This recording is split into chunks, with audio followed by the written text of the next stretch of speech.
Welcome to the next stop on your journey from paycheck to pension. If you're ready to take your finances to the next level, you're in the right place. It's time to take control of your future, starting now, and we're doing it live. Hi, we're the Stidhams, and our goal is to help you get self-directed. It's the tax-free income that will shape your legacy. It's wealth, time, and the freedom you deserve. What you're about to learn will enable you to make confident and strategic moves. It means gaining complete control to invest in what you want when you want. We've helped thousands of people just like you. And if they can do it, you can too. So we hope you're ready, because it's about time that your money started working for you. And we're so excited that you chose us to show you how. Starting right now. Hello, hello. Okay, here we go. Good evening. Thanks for joining us. Tonight, we are going to talk about some of the burning questions from last stream's topic, which was around the 4% rule and how much do you need to retire? One of those solutions that we talked about was MPI, and a lot of questions that come from that is, what exactly is MPI? A lot of people have done, especially in the appointments that you've have had some assumptions about what it is or what it isn't. And so tonight is an opportunity to clarify some of those assumptions. Right, absolutely. And, I had a really amazing conversation with a gentleman today. I want to say he's in his 70s, and his grandson actually sells, he's a life insurance provider. So his grandson provides IBC policies. And so he called. What I just appreciated were some pretty genuine, I'm just trying to understand the questions because I'm a math guy, been in real estate for years. I've had 50 plus rentals. I'm starting to reduce the amount of rentals that I have, and I'm transitioning into cash value life insurance policies. And I've got these 3 granddaughters, and I know my grandson sells this stuff, and we talk about it all the time. But what is this MPI thing? Because the math isn't mathing, and he just wanted to clarify some things. So I really do appreciate that. And so what it caused me to also think through was there was a fair amount of questions in the chat. Although we were talking about inflation, we were talking about the 4% rule, we were talking about, hey, you going after you paying yourself first, understanding what your number is in the future and working backwards to how much you actually need to start contributing to your retirement to be able to achieve your goals. So that was the focus, but there was a fair lot of questions in the chat during that live last week related to just trying to better understand MPI. So I saw this as an opportunity to kind of highlight some of those questions, answer some of those questions, and also hopefully that might also prompt some questions from others that maybe we can address as well. So that was kind of the thought process. All right, that sounds good. So are you ready to get started? Sure. Jump in. All right, sounds good. Let's see here if we've got this set up right. No, I didn't, but here we go. All right. Let's do it.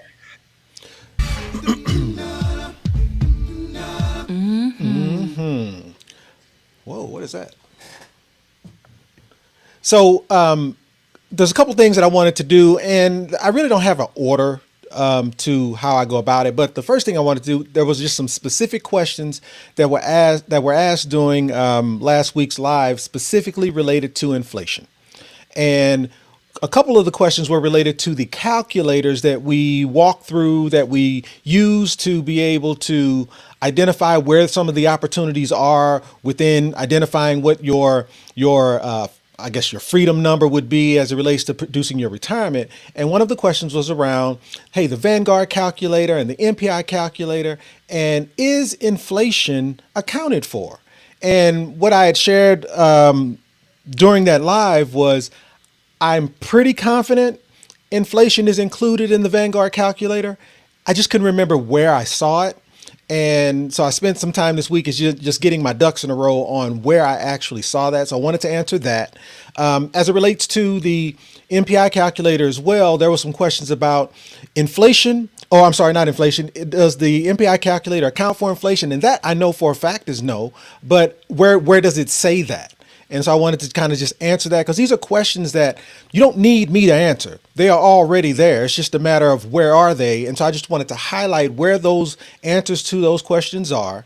and then the 4% rule and how it's accounted for inflation. Like, is the 4% rule, does it account for inflation? And there's some truths behind that I wanted to make sure we clarify. And then ultimately, I wanted to dig at the bulk of what we're going to talk to today is around what is MPI, meaning there was a fair amount of questions that kind of questioned how MPI performed, like, hey, when are we going to see an illustration that kind of highlights MPI so we can dig into some of that math and some of those details? So that's where I'm going to spend most of my time. But I wanted to start first with inflation. Specifically, the Vanguard calculator and the MPI calculator. Do those calculators account for inflation was the question. Inflation being I think it's 3% that we used in our calculation last week. So I just wanted to address that. And so to highlight that, I wanted to step over to the calculator side of the board and just kind of walk through where you can find that information. Again, you don't need me to find it. I just wanted to share with everyone where you would find it, because the question that was asked was, does the Vanguard calculator that we use, does that Vanguard calculator account for inflation? So sweetheart, if you wouldn't mind jumping over to the other side. There you go. So this is the MPI calculator, but I wanted to highlight the Vanguard side of things. So, gave the answer way too quick. So this is what we traditionally see. Hey, and this is the standard example that pops up. 21 years old, till age 67, has a 35,000 in income, and if putting away a certain dollar amount, and there's a certain performance over time. What does that look like when you hit calculate? It comes up with, hey, if you simply do the math of 1.8 million, and what does 1.8 million translate to as it relates to income? What does 1.8 million translate to as it relates to savings and income? Well, what it translates into is 4% of that number. But the question that was asked is, does this dollar amount account for inflation? Well, right here is a hyperlink that says, how did we calculate your results? So if you would have just simply hit that hyperlink right here in the first paragraph where it talks about what you may have in today's pre-tax dollars and your retirement savings, it simply states the approximate amount, 4% of your initial nest egg, and the result is adjusted for inflation 3% annually. So the question that was asked is the Vanguard calculator, does it account for inflation on a regular basis? Because what we were talking about is how to back into your freedom number. And the short answer to that question is yes, it is. Yes, the dollar amount in this Vanguard calculator does take into consideration inflation. Well, the other question was, well, what about the MPI calculator? Does the MPI calculator account for inflation? And the short answer to that question is it does not. And why doesn't it? So it accounts for the 4% rule, but it does not account for inflation. And the reason it doesn't account for inflation, that is the traditional retirement side of this equation, the reason it does not account for inflation here is because nor does MPI. So to make this more of an apples to apples discussion, so that you can compare, hey, if I have a nest egg of $1 million inside of my 401k, what does that translate to income wise, not accounting for inflation?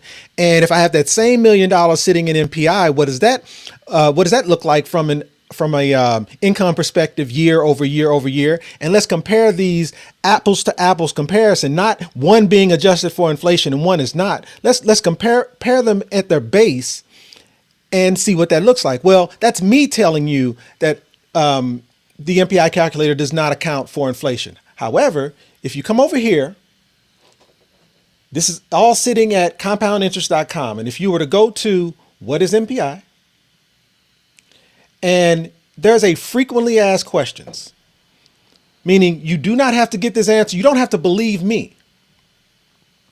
There's a frequently asked questions section.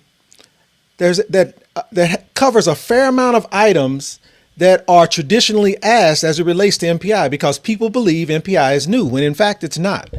It's a strategy that maybe you haven't seen before, but the strategy itself is not new. And right here, question number, let's see, where am I at?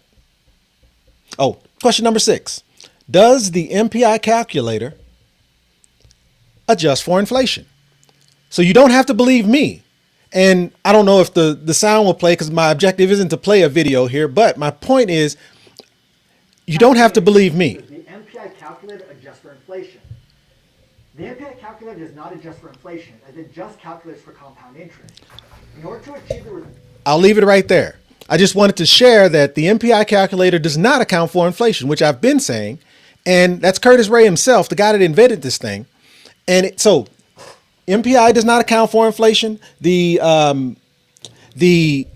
Vanguard side or the traditional retirement side of the calculator does not account for inflation because that's what allows us to be able to have an apples to apples comparison. So I just wanted to kind of highlight, share that, not for any other reason other than that was a fair amount of questions in the chat during our last live that wanted to better understand that question. And the other piece was the 4% rule, and somehow that was matter of fact, it was, hey, does the 4% rule inside this calculator also account for inflation? When that logically doesn't make any sense. And here's what I mean. What is the 4% rule? So here, let me throw some numbers in here just so we can have a comparison. So a 42-year-old till age 62, putting in $100,000 lump sum and putting away $10,000 a year, which is $833 a month. So over that 20-year period, both of these products, meaning MPI, as well as a traditional retirement account, whether it's a 401k, a IRA, a Roth IRA, both would be contributing the same dollar amount. Both would accumulate about the same amount over that 20-year period. Both would have about $1 million in it. But the difference between the two is one produces $40,000 in income, whereas another produces almost 12%, $128,000 in annual income. And this is tax-free. And if this is a 401k or a traditional retirement account, that's $40,000 taxable. So where does this number come from? Well, this $1 million, in order to take a distribution or receive income out of your retirement account, that distribution that you're taking is a withdrawal. Meaning when you retire and you have this $1 million sitting in your retirement account, what you're taking in order to receive income, what's happening is you're withdrawing a certain amount. The 4% rule is derived from this study called the Trinity study. So the Trinity study has nothing to do with inflation. The Trinity study is a study that was designed to understand how much you can take from your retirement and not run out of money. Another way of saying the 4% rule is the safe withdrawal rate. The reason I share this is the safe withdrawal rate, also called the 4% rule, has nothing to do with inflation. What it has to do with is, hey, how much money can I take from my retirement account and my retirement account not run out of money? And that safe withdrawal rate, what has been determined is it's 4%. And the amount that I think there's an adjustment being made to the 4% rule because there's a lot more risk inside of most retirement accounts as it is. And so that safe withdrawal rate is being reduced to somewhere between 3 to 3.5%. But the bottom line is none of that takes into account inflation. So for there to be some type of misrepresentation as it relates to the 4% rule is untrue as well, because the 4% rule there's no bearing, there's no relationship between the 4% rule and inflation. The 4% rule is focused solely on how much income can you take in retirement. And as it relates to MPI, MPI is a distribution as well. But this distribution based off this dollar amount obviously is higher. But let's understand where that's coming from. What we're saying is if you've got $1 million inside of your MPI plan, the max you can take in income, because it's strategic, this number is very intentional. What this is saying is you can take approximately 12% as income from the cash value that you have, because that cash value is making on average somewhere between 13, 14, 15, 16, maybe even up to 22%, depending on when you take a distribution. So if this is 12% and this $1 million is making 14%, this distribution is saying I'm borrowing 128,000 from this number. That's a distribution. So this distribution is saying I am borrowing 2% less than what I'm making on this $1 million. So therefore, as I make 14% and I take 12% of that as income, I'm not at risk of running out of money because I'm taking less than what I'm making. So therefore, I can take this less dollar amount every year for the rest of my life and be okay. And again, comparatively, you can't, this distribution is a withdrawal. So the thought process is if I'm taking 4%, I need to at least be making something more than 4%. And as this is stated, it's staying 9. So on average, you're making 9% inside of your retirement account. So if I'm taking 4, I'm withdrawing 4 and I'm making 9, that means I'm living off the interest as well. And that difference of 5% is what's allowing me to not run out of money. Well, the question you have to ask yourself is this 9% realistic? I think the Dave Ramsey's folks always talk about the dreaded or the infamous 12%.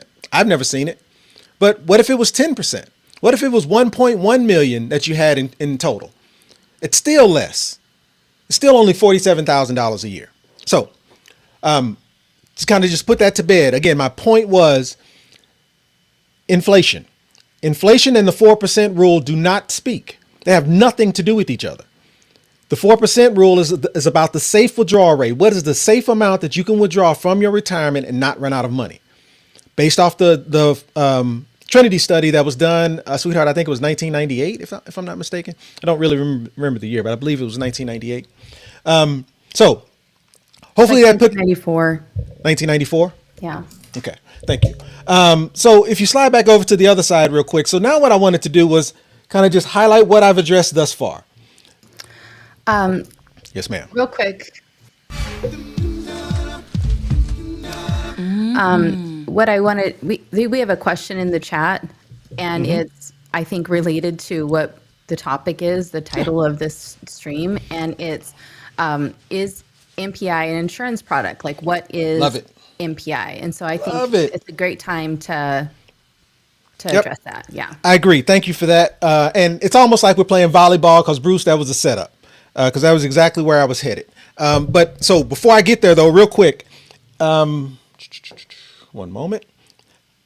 Inflation.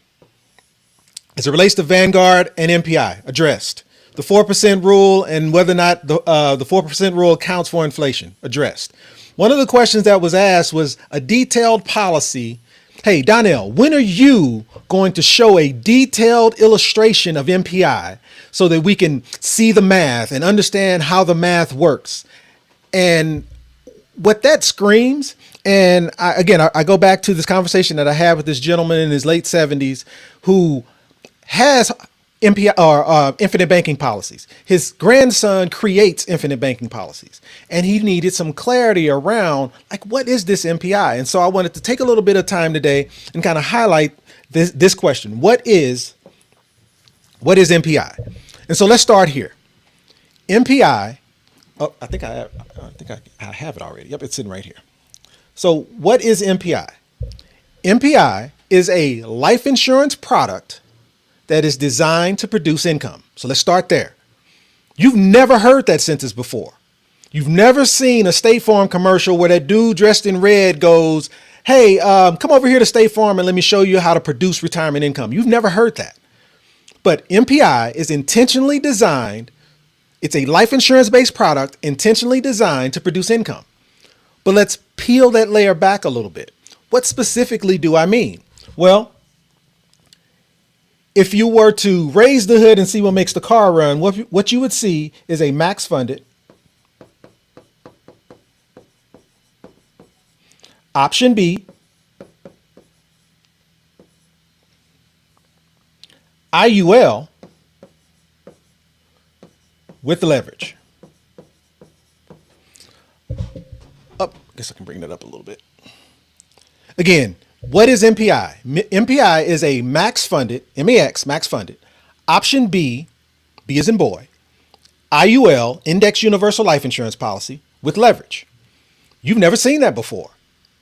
So people want to say that MPI is a life insurance policy. MPI is not a life insurance policy. Infinite banking is not a life insurance policy.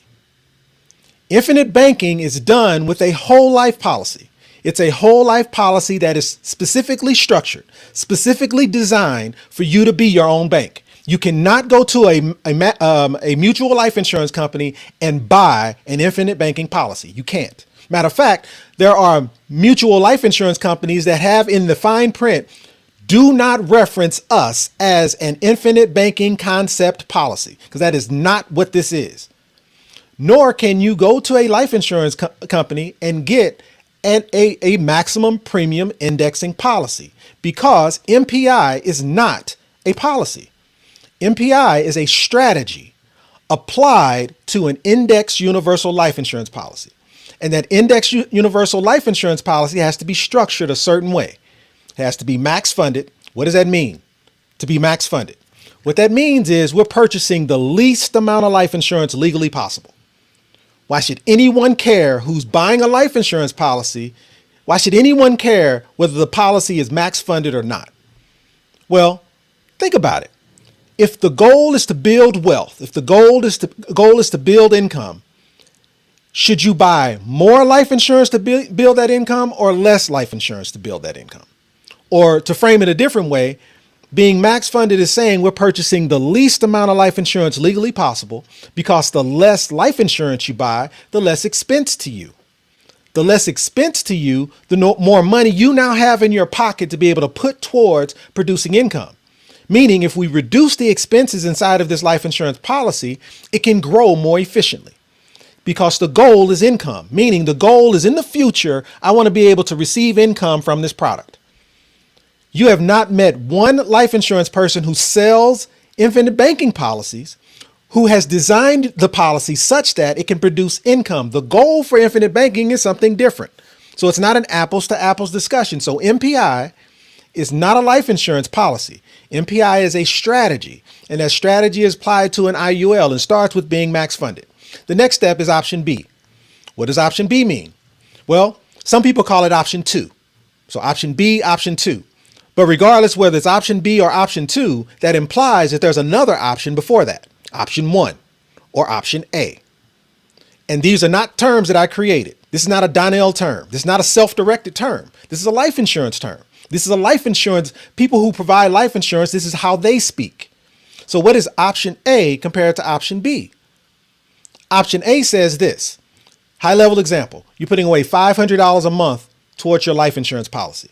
Let's say that $500 a month is buying you $200,000 in life insurance. So you deposit you write the first check for $500. You get hit by a bus tomorrow. Your beneficiaries receive $200,000.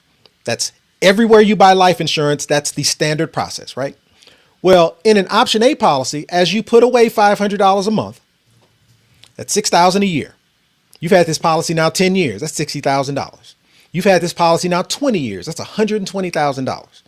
You've put $120,000 into this product. You haven't died yet, thank God. Well, what did the life insurance company do with that $120,000 over that 20-year period? We all know the life insurance company compounded that $500 a month.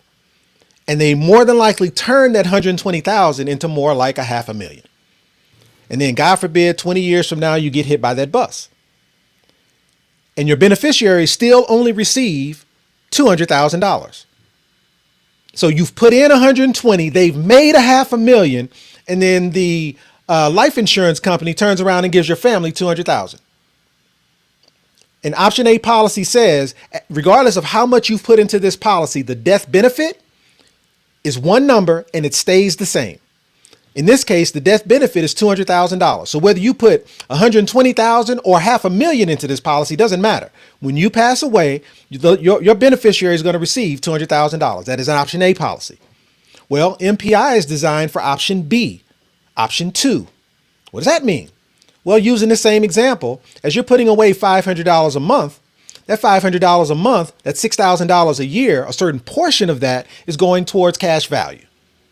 A certain portion is going into this bucket that you can actually use while you're living to be able to pay bills, do infinite banking, become your own bank, use as income. And so as that $6,000 a year becomes $60,000 over 10, 120 over 20, and that $500,000 that has grown, that cash value that has grown, well, throughout your life, while you're living during that 20-year period, you can use that $500,000 to do what? Whatever you want. That's your liquid cash. And if you design it right, it can actually produce income for you. Okay. So that option B policy says, as you're putting in $500 a month, the death benefit, which is 2 numbers, in an option A policy, the death benefit is 1 number, your life insurance. But in an option B policy, the death benefit is 2 numbers. It's the life insurance you bought, that $200,000.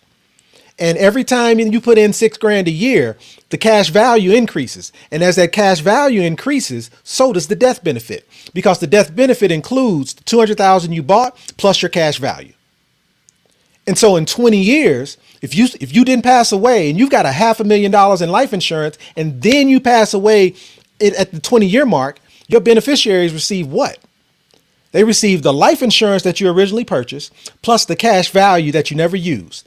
200 plus 500, that's $700,000 that they now receive, all because your policy was designed such that the death benefit continued to increase. That's option B. So quick recap. MPI, max funded, designed to benefit you. It's about purchasing the least amount of life insurance legally possible. Option B, designed to benefit you. Option B is saying as you build more cash value, you get to use that cash value as income. Max funded option B. This is built inside of an IUL. Again, MPI is not a life insurance policy. You cannot buy a MPI policy, even though people like myself who provide MPI, we kind of explain it that way. Like when I sit down and have a consultation with you, 9 times out of 10, we're talking about an MPI policy. But the truth is you can't buy an MPI policy. What you're applying for, what you're buying is an IUL, an indexed universal life insurance policy. So why is MPI designed around an IUL and not a whole life policy? Because you can get a max funded whole life policy. You can get an option B whole life policy. But why is the strategy of MPI built around an IUL instead of a whole life policy? It's one reason. And it's this reason as to why I, as a retirement planner, also became a life insurance provider to be able to provide this product. An IUL has a unique feature called a 0% floor. What does that 0% floor mean? That 0% floor is a contractual guarantee. Again, not a Donnell guarantee. I'm not guaranteeing anything. But the life insurance company matter of fact, all life insurance companies that offer IULs offer this feature in their IUL. And that is, there is a 0% floor, which means there is a contractual guarantee from the life insurance company that the money you put into this policy, the money you put into the IUL, that $500 a month, $6,000 a year, there's a contractual guarantee that says the money you've put in this policy cannot be lost due to market risk. It is not a Donnell guarantee. It's a life insurance company guarantee. And it's that guarantee that says this. Wait a minute. If I'm putting all of my money in this policy and there's a contractual guarantee that I can't lose the money I've put in it due to market risk, and any growth on the money that I've put into this policy, that same contractual guarantee applies to the money that's growing inside of this policy, then what that tells me, what that says is my money is secure. And because my money is secure, there is a likelihood that in whether we change presidents or whether Elon Musk buys Twitter or eggs become $36 a dozen or whatever the issue might be, the money that I've contributed into this policy, I can't lose. So it's about security. So again, let's recap. Max funded, benefit you. Option B, benefit you. This is built inside of an IUL. Why? For security. And then the last piece is leverage. Max funded, option B, IUL with leverage. What do I mean by leverage? Well, the best way to, I think, kind of make this example would be using your 401k. Most of us who have a 401k with our employer only have that 401k for one reason. It's because our employer provides a certain dollar amount, an additional dollar amount alongside of what we're contributing that allows us to build money faster, more compound interest, allows us to accumulate more money inside of our 401k. The only purpose for having a 401k is the company match. So you can consider the leverage being added into your IUL as a match. Some people call it a relock feature. Some people call it what it is, the participating loan. Some people just simply call it leverage being added. But the bottom line is it's a help me. It's a benefit to you growing the money inside of your policy faster. And this leverage has a unique lever. Unlike your company's 401k that might be 3%, 5%, 15%, consistent year after year after year, the leverage inside of this also compounds, meaning it starts out as $1 amount. Then that $1 amount becomes $2. And those $2 amounts becomes $3. And that $3 amount becomes $4. And that the amount of leverage starts to exponentially increase. And we'll get into that with an example.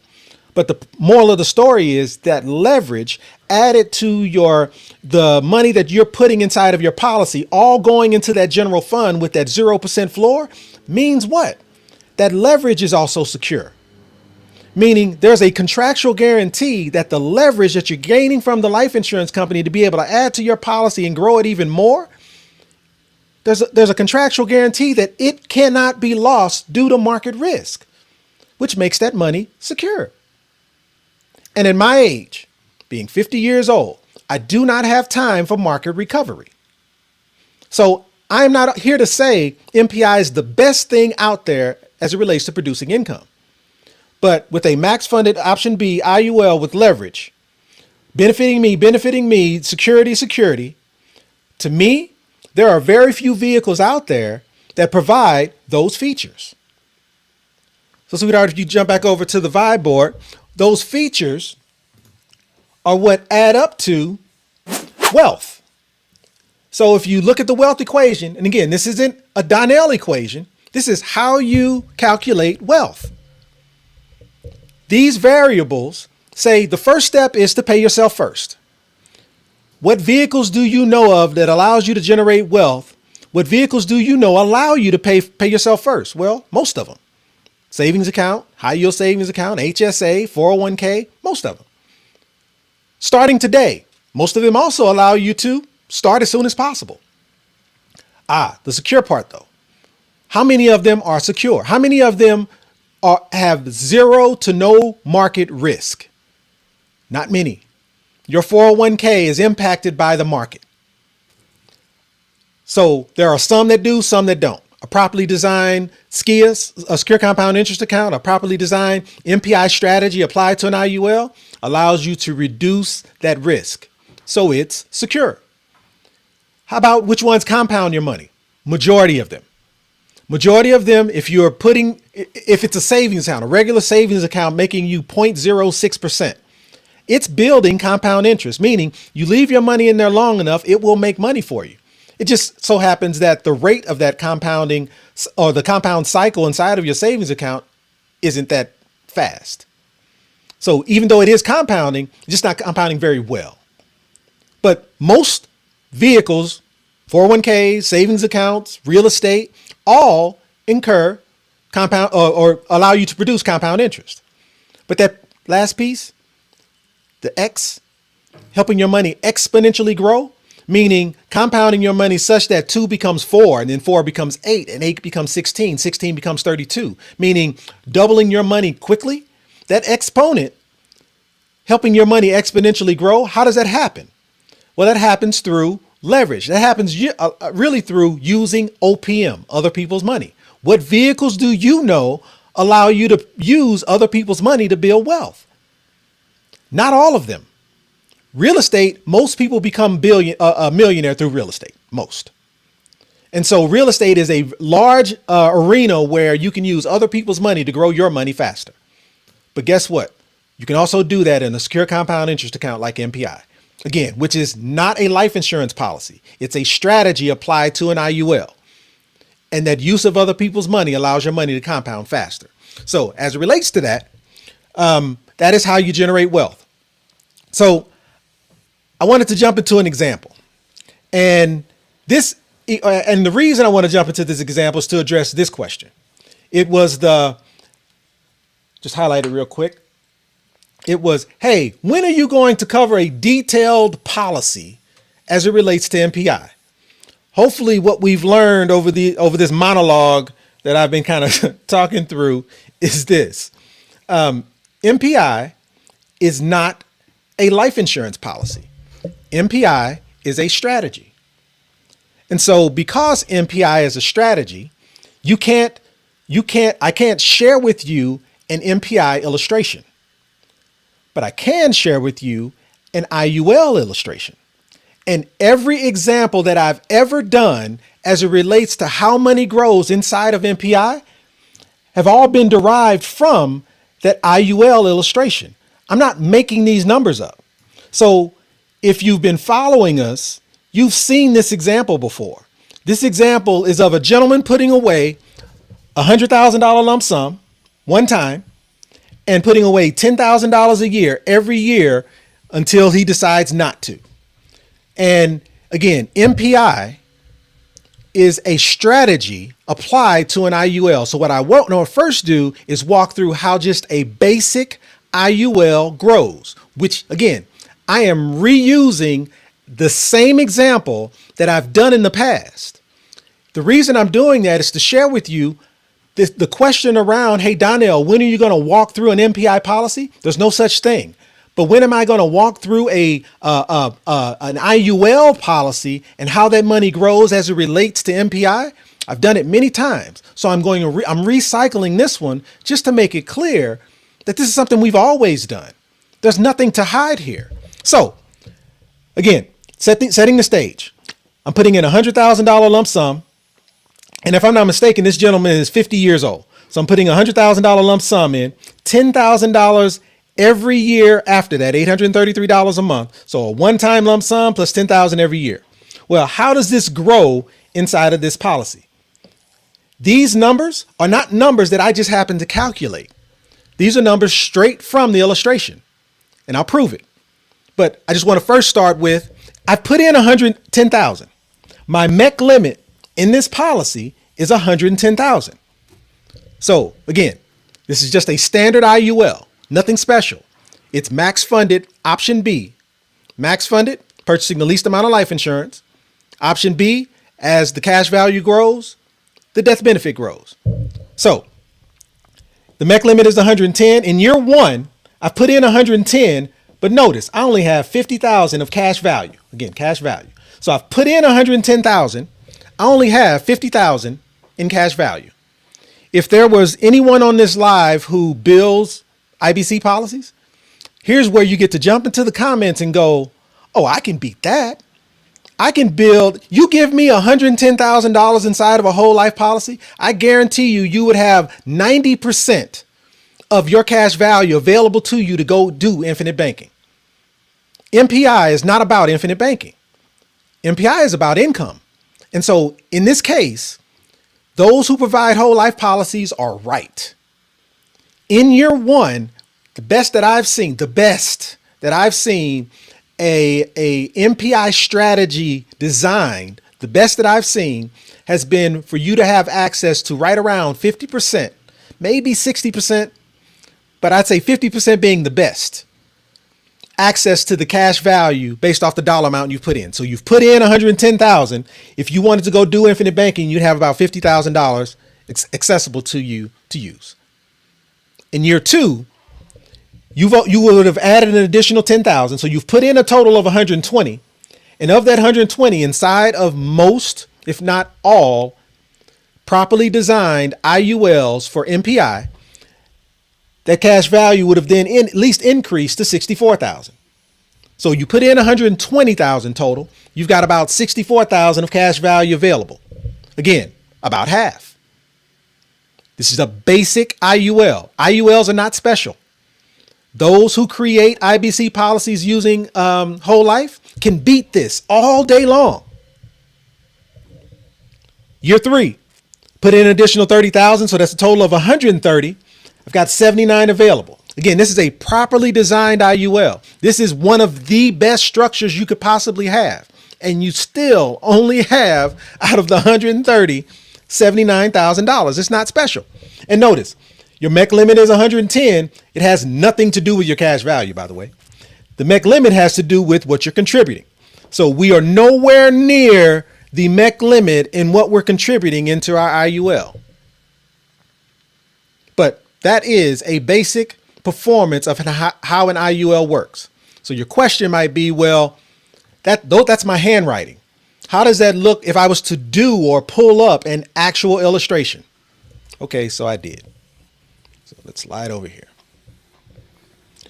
Here is an actual illustration, and it's very small. I'll make it bigger, but I just want to highlight some things first. I am able to write policies for all life insurance companies. I do not simulate illustrations on my live. Why? Because I would have to simulate them for a specific life insurance company. Because I can write policies for all life insurance companies, I don't work for any of them, so therefore I can't put their business in the street. And anyone who shows you illustrations on their setup, if you notice, they black out, gray out the name, especially if they don't work for that company, or they use their own tool to calculate what that illustration would look like. Think about it. If someone is using their own tool, how accurate is it? I'm not using my own tool. I cut out the company that I'm working with for this illustration, but I want to highlight it. So again. Well, can you also clarify that most of the illustrations, because I think what you're trying to address is the people who come and they want to see an illustration like other people show illustrations. Mm-hmm. And what they don't know is that they're not actually showing illustrations. Exactly. They're showing their homemade Google sheet or their homemade Excel spreadsheet that can bang out numbers. Awesome. What I'm sharing with you is an actual illustration. Every number that I share with you comes from an actual illustration. But the reason why they can't show an illustration isn't because they don't want to, it's because they also can't show it. Exactly. And I think that's the part that I really would hope that a lot more people understood is this isn't about transparency or lack of transparency, but it is in regards to what is approved and what is not approved, and them making their own calculator to put on a social media. Oh, they're saying I broke up. Hold on. Well, I guess they would know because I could hear you just fine, but. Okay. What I was trying to say is them coming up with a calculator to show on social media is them showing up with a calculator. They don't have anybody's approval to show that information. They're just giving an example necessarily. But for people to say, oh, but you're not showing a policy, well, neither are they. Neither are they. And if you want to show your personal policy on, which you do, you show your personal policy on appointments all the time. All the time. Yeah. And so that they can see, and you've gone over a ton of other people's policies to help them understand how to read them, which is important. Absolutely. For them to have that information.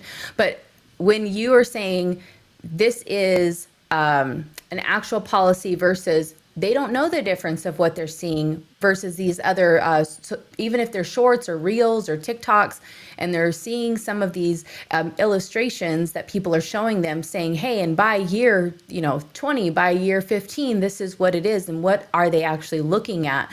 They're looking at a spreadsheet. They're not looking at an illustration. That's it. And especially infinite bankers, because the standard example where I'm going to buy 5 cars in 15 years. And that dollar amount that you've taken and how it reduces, you can't build an illustration that way. Yeah. The illustration looks the same year after year after year. And you also can't illustrate something that has never happened. Well, so anyone sharing an illustration that's showing you something that hasn't happened yet is illegal. You cannot illustrate something that hasn't happened. But I'm glad that you brought that up because a lot of people criticize the MPI calculator that you're showing. Well, I wouldn't say a lot of people, but there are naysayers that come on here and they like to pick it apart. The difference, though, I hope that you would share just one, where did this calculator come from? And did you make this? Is this your calculator, Donnell? I love it. And that's the part that you really have to put in perspective. Let's not even talk about the MPI calculator yet. Let's talk about the Vanguard calculator. What did Vanguard have to do?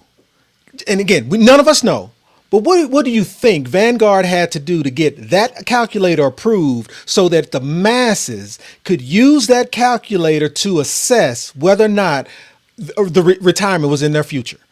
Right, What why type not? of regulation? Right. Go ahead. Why wouldn't Vanguard just give everyone a Google spreadsheet? Exactly. To work Exactly. with? So what type of regulation had to be gone through? What type of approval process had to happen in order for that to take place?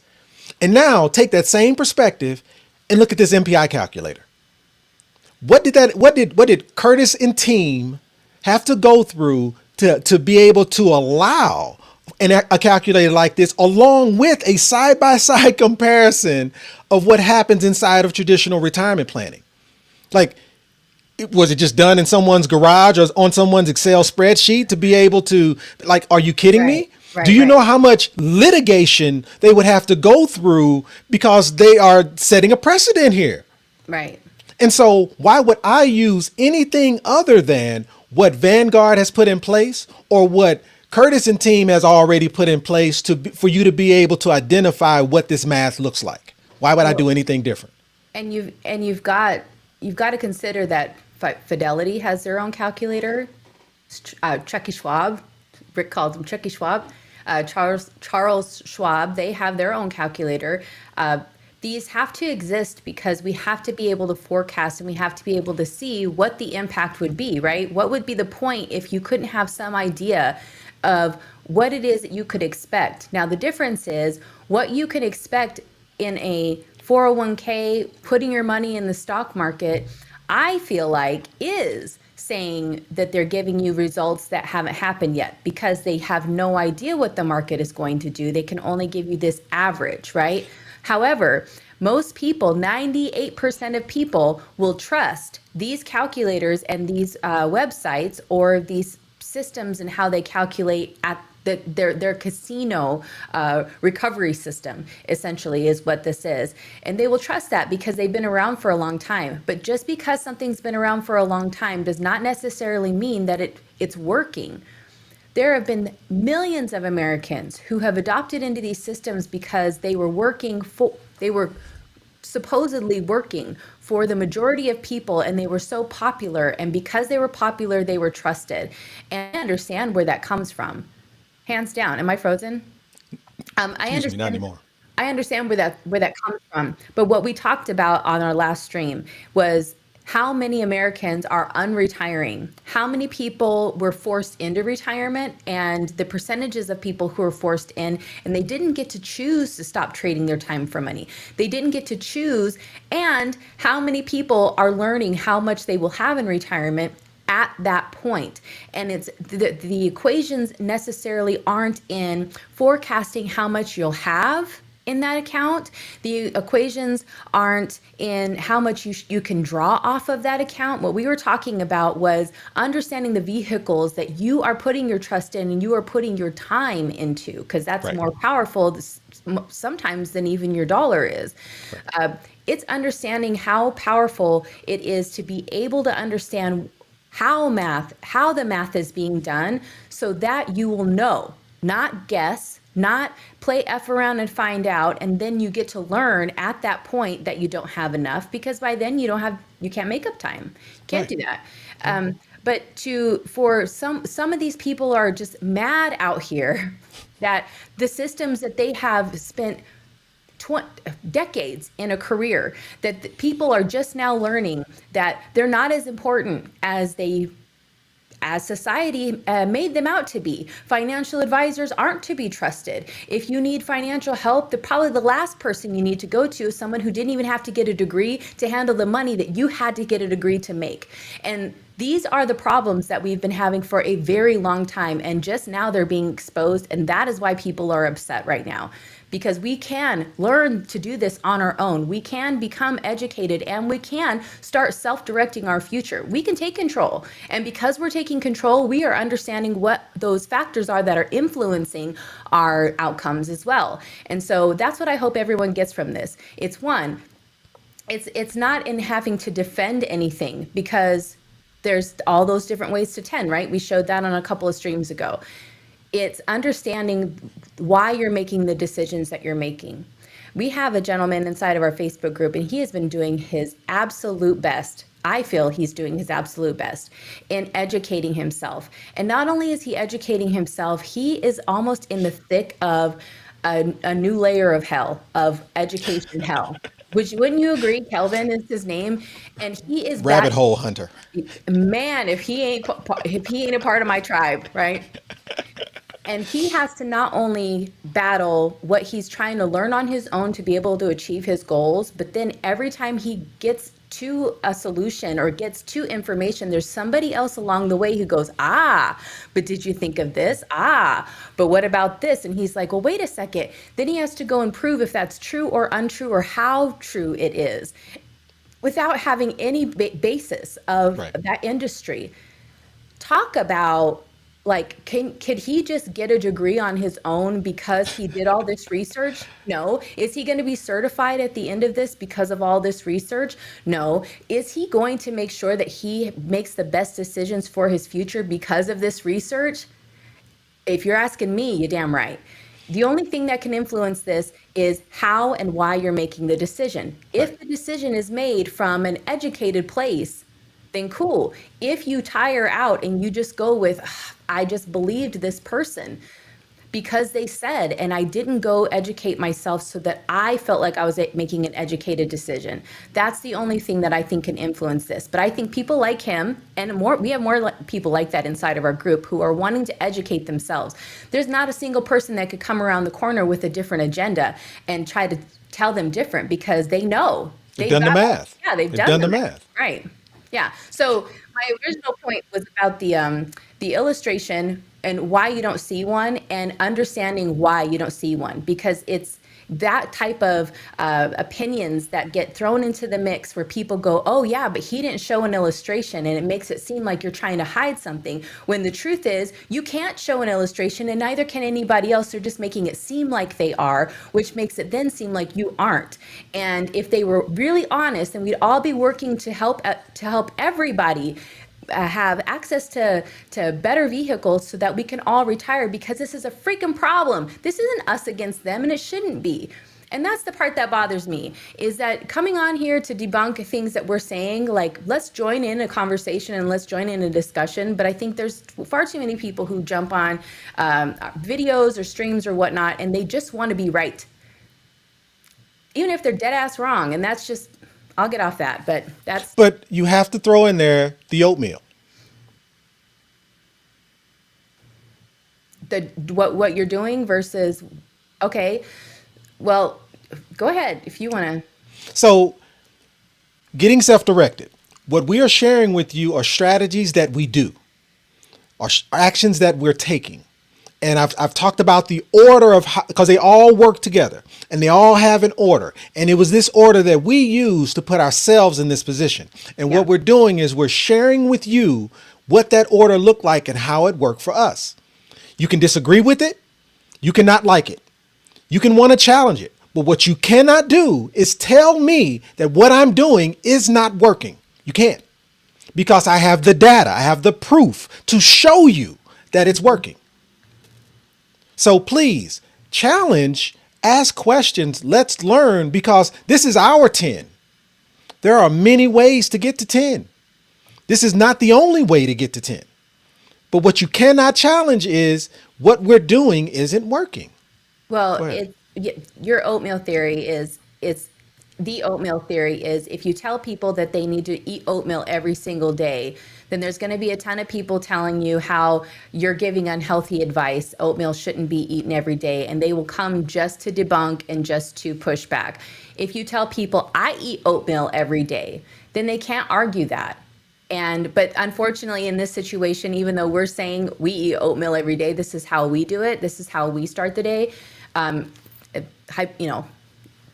With the analogy, it's just that they still want to push back. Frankie's got some questions lined up for us, and I really do want to get to them. Do you have something else you want to share? I've got a lot more, but let's jump into questions. Let's go for it. All right, Bruce. Got Bruce. How would one qualify for an MPI? I don't know. There's the rest of that So, question. how do you qualify for an MPI strategy? Well, it's qualifying for an IUL, which is qualifying for a whole life policy, which is qualifying for life insurance in general. It's all the same. You first have to raise your hand and say, I'm interested, and apply. Yeah. And then once you apply, the first step is to, hey, I understand you're wanting a life insurance based product, but the life insurance company isn't going to take your word for it. So they need to make sure that, hey, since you are the asset and you are the investment, they need to make sure their investment is healthy. So you apply for it, you take a medical exam, and between the information you put on your application and what they've determined to be or how your health is rated, they will make you an offer. That offer should look like what you're asking for, but it all starts with applying and having a medical exam, and that is how you qualify. Yeah. Oh, Kelvin's in the chat, so that's Nice. good. Yeah, it's good to see that he. Yeah, and you know what? We appreciate the questions because anybody who is willing to go through that much work to educate themselves and to double check, like, I think we are our own best advocates, which is why if you can't go out there and find information on and do the math to understand what these systems, how they were developed, who benefits from them, and why these options were even introduced in the first place, what we've said over and over again is this will replace the pension. We are missing that element out of our economy. We are missing the element that you put in your time, you work your ass off, and that you should be able to stop at some point and be taken care of. This should be a thing. This was a thing. This was part of the fabric of our nation, and it is gone now. And the reason it's gone was out of pure greed, just greed. They just did not want they didn't want to do it anymore. It's too costly. But that doesn't mean that our country was built, our economy was built on the promise of other people who were willing to put those types of hours in, other people who were willing to fight for our freedom, for the amount of people who have risked their health and their lifetime on investing their skill set, their physical labor into building what we all benefit from today, but we're not benefiting in a monetary way necessarily. And we should have pension programs in place, especially for people who are in a position to make what used to be like the factory worker wages. The pension was that icing on the cake. The pension That was was the reward. yeah, that was saying it's okay to do this. It's okay to not have to go get yourself in debt to go to college, and you were going to be taken care of, and your bills were going to be paid, and you could have a family, and you could have all of these other things. You were going to be taken care of. That's where we need that. We need that back. And so we have to now do that for ourselves. That's what the 401k was. That's what the IRA was. That's what Roth said. Hey, it gets even better. No taxes. Pay them now. Don't pay them later. All of these different things were all put in place, but they were not put in place for the majority of the people who are on the ground floor. They weren't put in place to benefit people who could not pay to play these games and at these levels where you really do win with these systems. And so you being here on this live stream to be able to educate yourself, we're educating each other, right? You educate the people who ask questions are helping those who just watch to stay educated. And the topics that we choose, hopefully you feel like you're making more confident decisions and that you are much more aware of when you go to work and they say, hey, put money in this 401k. There's something that's going off that's saying, ask more questions. Hopefully, that's what we're sparking. So I'm going to stop there because I know we got more questions. So I want to highlight one last thing though, as it relates to Kelvin. And Kelvin, you should know this. You have a special place in Angelique's heart because I do believe you are a rabbit hole hunter. You should go to her profile on LinkedIn and just read it. Oh, looks like I'm frozen. Am I frozen? Yeah, you were for a minute. I'm not frozen anymore. Yeah, you're still frozen. Okay. Yeah, I'm Yeah. frozen on mine. Perfect timing. Be back Yeah, in a we flash. need to put like the titles like a 90s sitcom, like when they freeze and then you put like in 3 years, Donnell, this is how the story went. Okay, well, we got questions. So while we're waiting for him to come back on, let's maybe pull another one up or some comments too. No, okay, and he'll be back. He'll be back with us. I think he just had to restart his camera. Met a gentleman. Here we go. We'll go to April's question next. Here's one from Nathan. I met a gentleman at a grocery store yesterday. He was 82 and still had to work. Yeah, exactly. And that is insane because I don't think that it's fair that people put in that those amount of years. Now, making poor financial decisions when you could have made others, like there's some influential factors in there.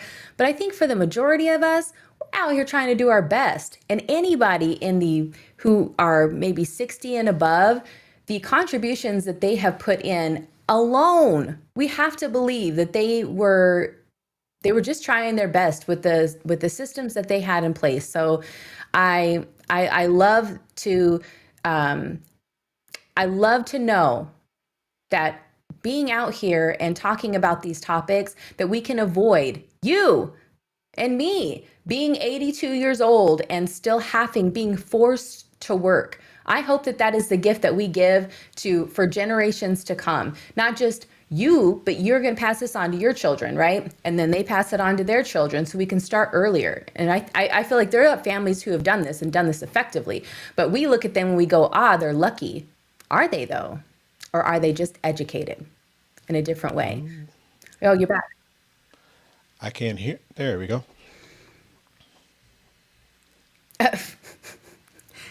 Yeah, well, I get pretty passionate too. I get silly sometimes, but I get pretty passionate. Thank you so much. Oh, yeah, he's probably had to go dig into the books. Right. So, did I miss any questions? Yep. Oh, we're gonna go with April. Donnell, what's the largest face value life insurance policy one can buy? So, the short answer to that question, because I struggle with short answers, the short answer to that question is really up to what you make. We all have this thing called max insurability, and max insurability is based off your age, and based off that age, there's a multiplier times your income. And if you multiply that multiplier times your income, it says, hey, this is the max amount of life insurance you can put into a policy like this. Well, when you divide that multiplier, it equates to what you make. So if you make $100,000 a year, you can put in up to $100,000 a year into your policy, and that $100,000 equates to a certain amount of life insurance. Now, Frankie, you guys can't hear Frankie, but Frankie's talking to us in backstage, and this is the first time, Frankie, I can see your stars. I can see them right now. That's exciting for us. That feels like a win. We didn't know if that was going to work or not. Yeah. Oh, good. Cheryl's back. Welcome, Cheryl. Okay, Next so question. um,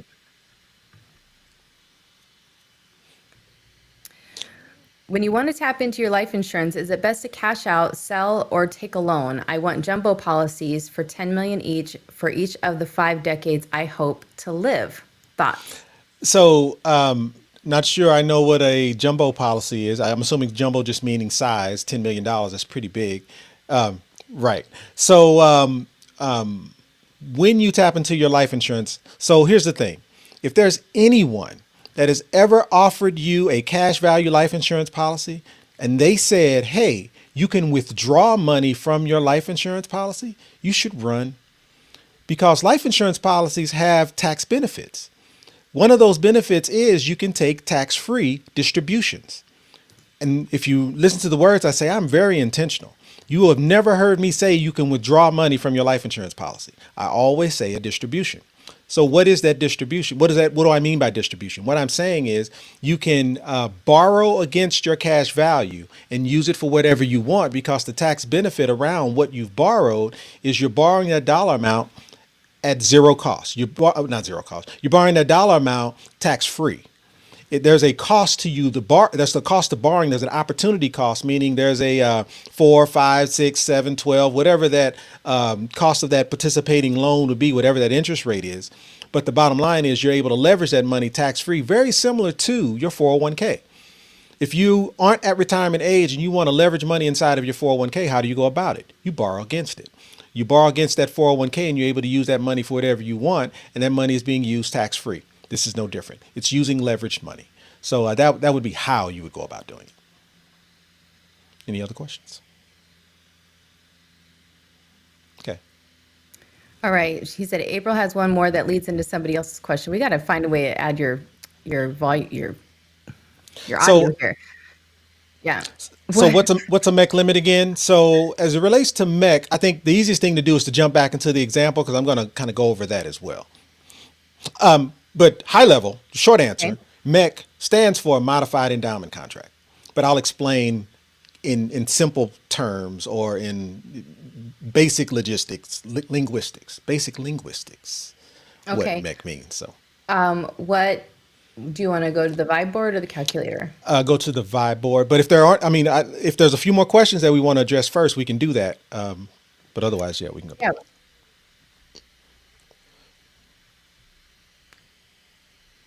So it sounds like there's two questions related to MEC limit in general. So I will address that when I go back to the vibe board. But there's two other questions. Let's address those two other questions, and then we'll go to the vibe board. What are the two other questions? Oh, Hey, Miss AB. hey. Okay. Is it possible to move preface investments into IUL or guarantee life without being charged tax? Is there any vehicle where I can move those dollars and not be taxed? So so I'm going to say it depends on where this money's coming from. If we're talking about, hey, I've got this whole life policy sitting out there, it has cash value in it, but it really hasn't been doing what I thought it was going to do. Can I move some of this cash value into my current policy, my properly designed IUL that allows me to do premium financing strategy, also called MPI? Can I move that money into this? You actually can. It's called a 1035 exchange. Very similar to a 1031 exchange in real estate. All that ultimately means is you can move that cash value into your new policy tax-free, and not lose any of the tax benefits that you've incurred in that vehicle. So yes, you can do that, but I go back to it depends on you said the statement was prefaced investments. So I don't, not fully having the list of what those investments are. But if we're talking about a life insurance based product, you absolutely can do a 1035 exchange. Next. Oh, okay. Go ahead. Part two. I have a feeling that they are talking about real estate. What's going on with the chair? Can I take a current Roth, make it self-directed, and use it to purchase property all day long? Now, where is that Roth located? Is that Roth a Roth IRA that you created? You can self-direct that Roth IRA and buy property in your sleep. If that Roth IRA is with a previous, or if that Roth is a Roth 401k with a previous employer, you can transfer that money into your own self-directed Roth 401k, buy property all day long. But if that Roth 401k is with your current employer, you would have to get permission from your current employer to be able to move those dollars from that Roth 401k into whatever that vehicle might be. And what that's called, it's called an in-service transfer. You would be asking your current employer to do an in-service transfer into another vehicle so that you can self-direct it. Yeah, and once you self-direct it, we do have a stack of questions. I did notice there were a few that don't have Q's in front of them. So if you do have a question you want to address, please, just a reminder to put a Q in front of your question so we can identify it. But we do have this one that came up, and I don't know if I don't see it starred, so I'm just going to pull it up. It's from Colleen. Donnell, if I'm doing the policy, hey Colleen, if I'm doing the policy on my daughter who's 25, is the physical done on her or both of us? Great question. So, long answer though for this. MPI is not a policy. MPI is a strategy applied to an IUL. So what's happening is there's a life insurance policy, an index universal life insurance policy that's being purchased. It's being purchased on who? In this case, it's being purchased on the 25-year-old daughter. So who is the person that has to be assessed because the daughter's the asset. So the life insurance company is assessing the daughter to determine whether or not she's worth whatever that dollar amount is, whatever that death benefit is. Is she healthy enough to qualify for that death benefit? So the assessment is on the daughter only. You as the owner, or well, first off, because she's 25, you can't own a policy on your 25-year-old daughter. That's really on the cusp, so it's possible that you might, but I'm going to go venture to say you cannot. And so what that means is you can fund a policy on your daughter, but you can't own the policy on your daughter. If the goal is to own a policy on your 25-year-old daughter, the way you would go about that is you can set up a trust. And a trust can open policies for those who have insurable interest. So, and in this case, let's say you as the mom, you've got a trust, and that trust has a policy on you, and now you're going to open up policies on the other co-owners inside the trust, which would be your daughter, her brother, and a couple other grandkids, and the trust now owns all of those, and you as the owner or the grantor of the trust have the ability to distribute income and determine how the next 500 years would work. You can absolutely do that. But if we're just talking about you doing a policy on your 25-year-old, that 25 age is the cutoff to where you can actually own that policy on that person, so you can fund it for them. And you and your daughter can have an agreement so that that income that is generated inside that policy can go towards your retirement or whatever the case may be, but you can't physically own it. So I know I answered a whole lot of questions you didn't ask, so I'll restate the one that you did. And it was, who is the assessment or the exam on? It's on the daughter.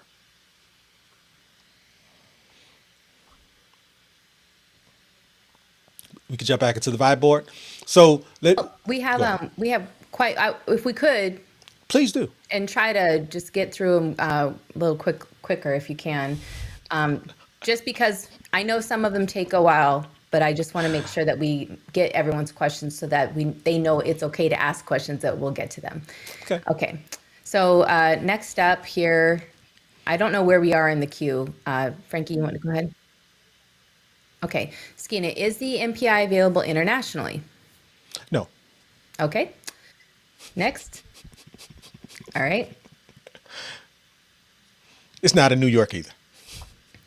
April, do you know how to set up pension plans? I want to buy a physical therapy practice and I want to protect my employees. So, do I know how to set up a pension plan? And I assume you mean a 401k for you and your employees rather. So that would be a safe harbor plan. And I personally, I can create 401ks. I can create IRAs. I do it all the time. But I do not create safe harbor plans. And those are plans that have full-time employees. So the type of plans that I create, a self-directed 401k, is for those who have no full-time employees and have a business, some type of 1099, LLC, S Corp, or C Corp income that are generated. So those self-directed 401ks are also called solo 401ks, meaning you can have them as the owner of the business, but you can't have any full-time employees in that process. If you have full-time employees and you're wanting them to have a 401k as well, I do have a gentleman that can assist you in creating those self-directed 401ks for you and all of your employees, but that would be considered a safe harbor plan, and that is not something that I do. Great question, though. That was a good question. We have quite a few people in the chat who have some comments about MPI. Of course, we've got our favorite channel troll, Cheryl, in there, who has actually asked a productive question versus just making a statement. And so I encourage anybody that if they want to have a discussion and they want to discuss particular things about whether it be MPI or anything else that we said, that we form it in the form of a discussion versus just coming on here to be proven right or to prove us wrong. Okay, because we're here to have a discussion and we're in this together.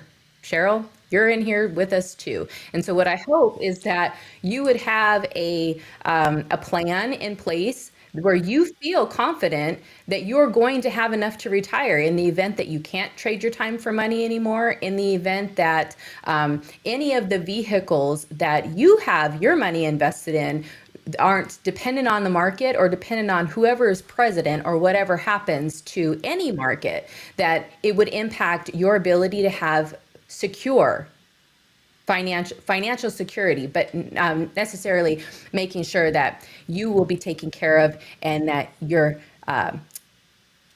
bills will be paid, medical, anything else that you will have to have money for, you will be okay. I think we've talked about there being different ways of adding to 10, right? So there's a lot of different things, and some of these things aren't trusted by some people. But is it that these things shouldn't be trusted, right? Some people don't fly in planes because they feel like they are completely unsafe. Does that make planes unsafe? There are more car accidents than there are plane accidents, right?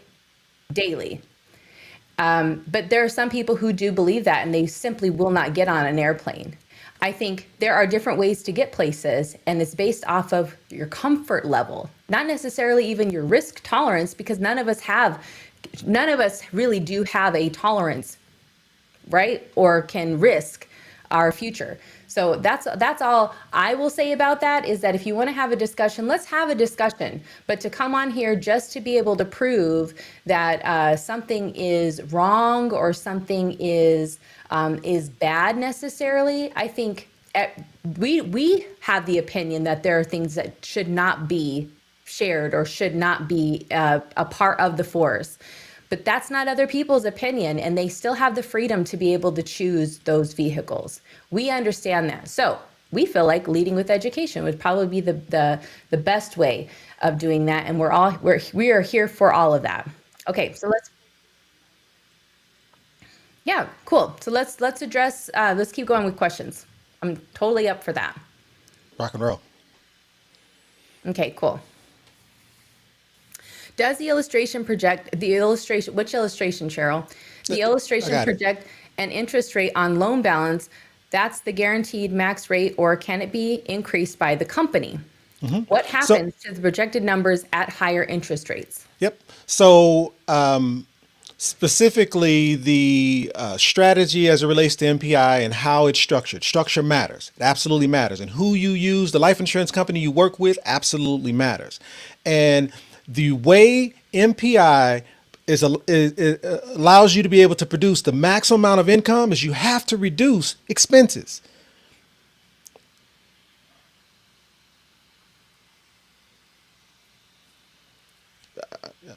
I'm getting there.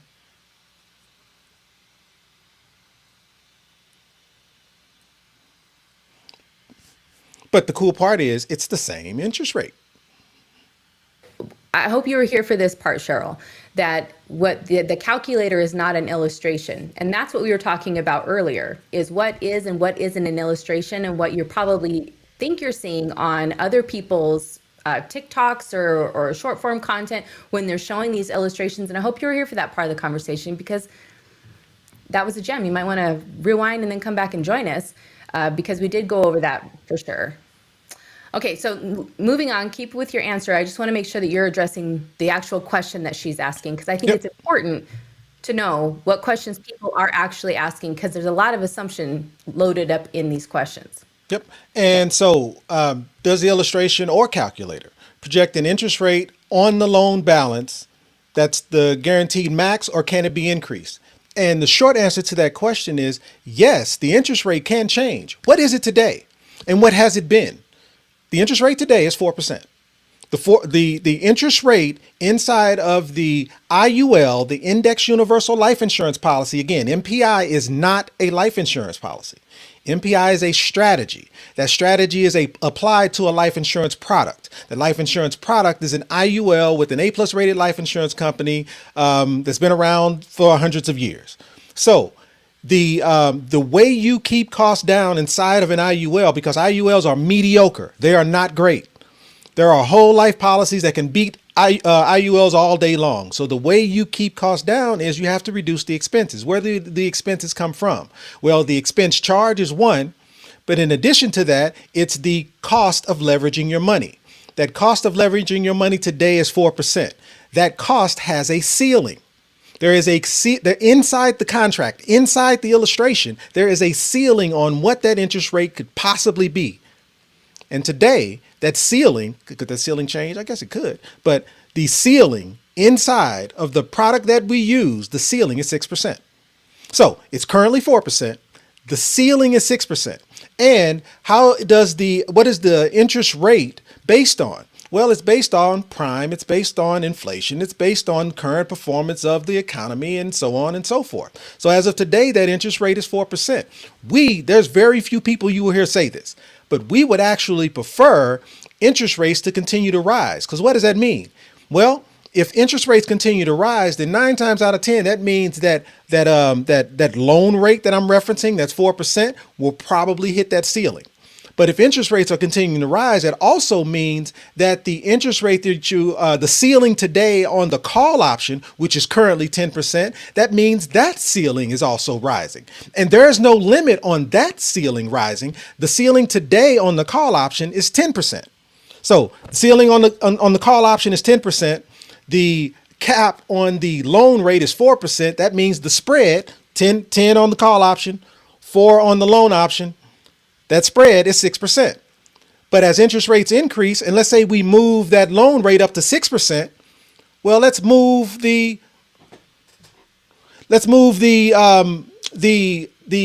cap rate on the call option the same. So again, as interest rates continue to increase and we hit that ceiling of 6, what if the call option is 14? What if it's 15?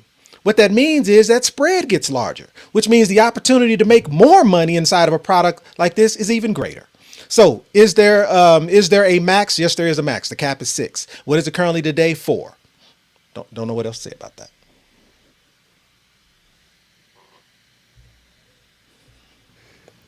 Here's what we also can do.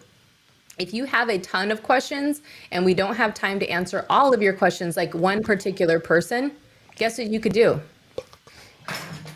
Book a call. You can call us. Book a call. You can call us up, put the number up and book a call so that we can have this conversation. And you can get all your questions answered because we don't have anything to hide. We just are trying to also be mindful of everyone's time. So that's all I'll say about that. We appreciate all questions, but if you do have a lot and they are extremely personal to you and you have probably more than 3, oh, got it. Okay, there it is. Book a call. Okay, so we have that. And we would love to hear from you. You know, we've also had people bring their financial advisor, bring their life insurance agent on the call with Donnell. Please do. The more the merrier. Those are actually pretty fun. Those are pretty fun. That's some brave stuff. But I will tell you that 9.5 out of 10 of those calls end with somebody saying, "Damn, son, where'd you find this?" Because they simply cannot refute fact. It's the truth. Am I lying, Donnell? So that's what I'll have to say about that. Okay. Oh yeah, April, it's because you left it on that form that was not connected before. That's why. So just do it now and text us. But honestly, if you're leaving a message to book a call or you're texting us to book a call, we have a calendar link for this purpose. So it makes it much easier than waiting for us because all we're going to do is send you the calendar link. Yeah, to book. So just go to that link, click on the calendar, selfdirected.info, and then you can book your call there. That makes it a lot easier for us too, because then we don't have to go back and forth on when most convenient for you and then check our calendar. It's just a one-stop shop there. Okay, what's next? But yeah, April, I'm pretty sure that's what happened. So that's on me. I'm 71. Is it too late to get into MPI? And if you're saying, hey, you want an MPI policy or a plan or a strategy being done on you, meaning you are the person that's applying for life insurance, what I've seen is upwards of around 62 and beyond. It really mathematically doesn't make sense. And here's why. Here's one of the not so great things about MPI. It does not build fast. So because it does not build fast, because your money takes time, and because you're 60 plus, your age incurs fees such as the cost of insurance. And so what ends up happening is the cost of insurance tends to outpace or outperform what it is you're contributing, unless you're putting in $500,000 or some really, really large number to compensate for that cost of insurance. So usually it does not mathematically make sense for people around that age to have an MPI policy. And a quick example of that is, and he may even be on the call today, I've done a policy on a gentleman who was 60 plus years of age, very healthy, and I was not happy with the results that came back. He was actually approved, but I was not happy with the results because I felt as though it should have been extended through age 120, and it was not. And so I shared with the gentleman what it looked like, what the results were, and we agreed that we were not going to move forward, even though he was approved. And so the reason I share that is everyone can get approved. It just may not mathematically make sense in a product like this. I know it should have been a short answer, but my apologies. Yeah, I'm feeling like if we weren't an hour and a half in, I would invite somebody to be a caller, but I don't know how that would go right now. So it's Sunday, right? It's Sunday. And I've got a whole nother half of this equation, meaning I am just getting into the illustration. And here's what I like about that. We can pick this up and carry it into Wednesday because here's what I'm going to do. What I've walked you through so far is how an IUL just simply performs in the cash value that's been accumulated. My next objective is to merge that with what an illustration looks like and show you that the math is the same math. And then transition that into, when you apply that to a premium finance strategy like MPI, again, when you apply the MPI strategy to this IUL, how does the math change? And then I was going to take the numbers from when I show and bump it into the calculator and show you that the numbers speak as well. That's a show in itself. So I am perfectly fine with let's continue walking through these questions. And if there are questions related to the illustration, like those two that we kind of put on hold, then we can carry them into Wednesday. And so let's just continue bombarding with the questions. Let's get these questions done. And I will do the second half of this example on Wednesday. So you get to come back and tune in. Okay, and I would love to know what more about these specific, the answers that you have anyway to these specific questions. We have a ton from somebody, he did say name Martel, put call ratio in the chat, and there's a ton from this person. Up next? Okay, let's sort it up. Let's do it. Good call. What happens in the 0 years, say year 7, when you're using the insurance company general account to take out loans against your policy in order to pay for future premiums? Now, he's got loaded questions about how are you not afraid that the policy will implode? And I think bring that one up too, because I think that one's good. And then you can address all of them. And I think these are amazing questions. These are really good questions because you have to be able to know, one, you got to know how to use a strategy. Even infinite banking, people swear by this, like Nelson Nash is Lord and Savior of becoming your own bank, right? But isn't it just a strategy that people are using? And so why couldn't MPI also be a strategy that people use? Now, to your point, Put Call, I love these questions because it says that you are being very cautious in how you would approach utilizing a strategy and being aware of how the strategy works and when it would not serve you. Why wouldn't anybody need to know that, right? Okay, go ahead. So do me a favor and pull up the vibe board. Not the calculator, but the vibe board. And I want to use this to kind of talk through the question. So The question was, hey, as it relates to 0% years, what happens inside of a product like this or a strategy like this? And why am I not afraid that the world might collapse? So there's a few things. First, you have to realize that this strategy is not new. While I know there's a lot of people that are probably in the comments treating this as though this strategy is new, it's not. What is my evidence of that? MPI is a strategy applied to an IUL. That strategy is in the form of premium financing. What is premium financing? Google premium financing. If you were to Google premium financing, you would see that premium financing is a strategy applied to a LERP that started in 1997. Without getting into why premium finance strategy applies to a LERP and why it's not the same today, Google it, you'll learn. But my point is the strategy has been around since 1997. And therefore, because the strategy has been around since 1997, I have the data. I have the physical data as to how the strategy like this performs in 0-year markets. So to your specific question, if we were to look at the last, 23 years, which is here, this is and again, inside of a premium finance strategy like MPI, we only use the S&P 500 index. Why? Because the S&P 500 index performs the best. Now, we're open to using any index that's out there, but a tried and true proven strategy index is the S&P 500. So if you look at the last 20 plus years, how often has there been consecutive years of zero? How about the dot-com bubble? That's 3. The only other time you can find inside of the S&P 500 performance of a 3 consecutive years of down market would be the Great Depression. A lot of people want to say 2008, but 2008 was actually only 18 months. But when you look at this average over time, as it relates to MPI and the MPI strategy, what we've learned is over the last 15 years, that performance has yielded somewhere around 6.87% on average, even with the multiple years of down markets.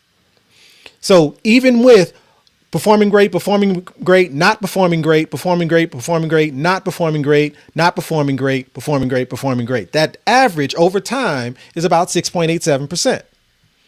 Which is greater than the performance of the non-guaranteed section inside of most, if not all, life insurance companies will offer IULs around the same process. What that means is there is growth even with the performance of the negative market.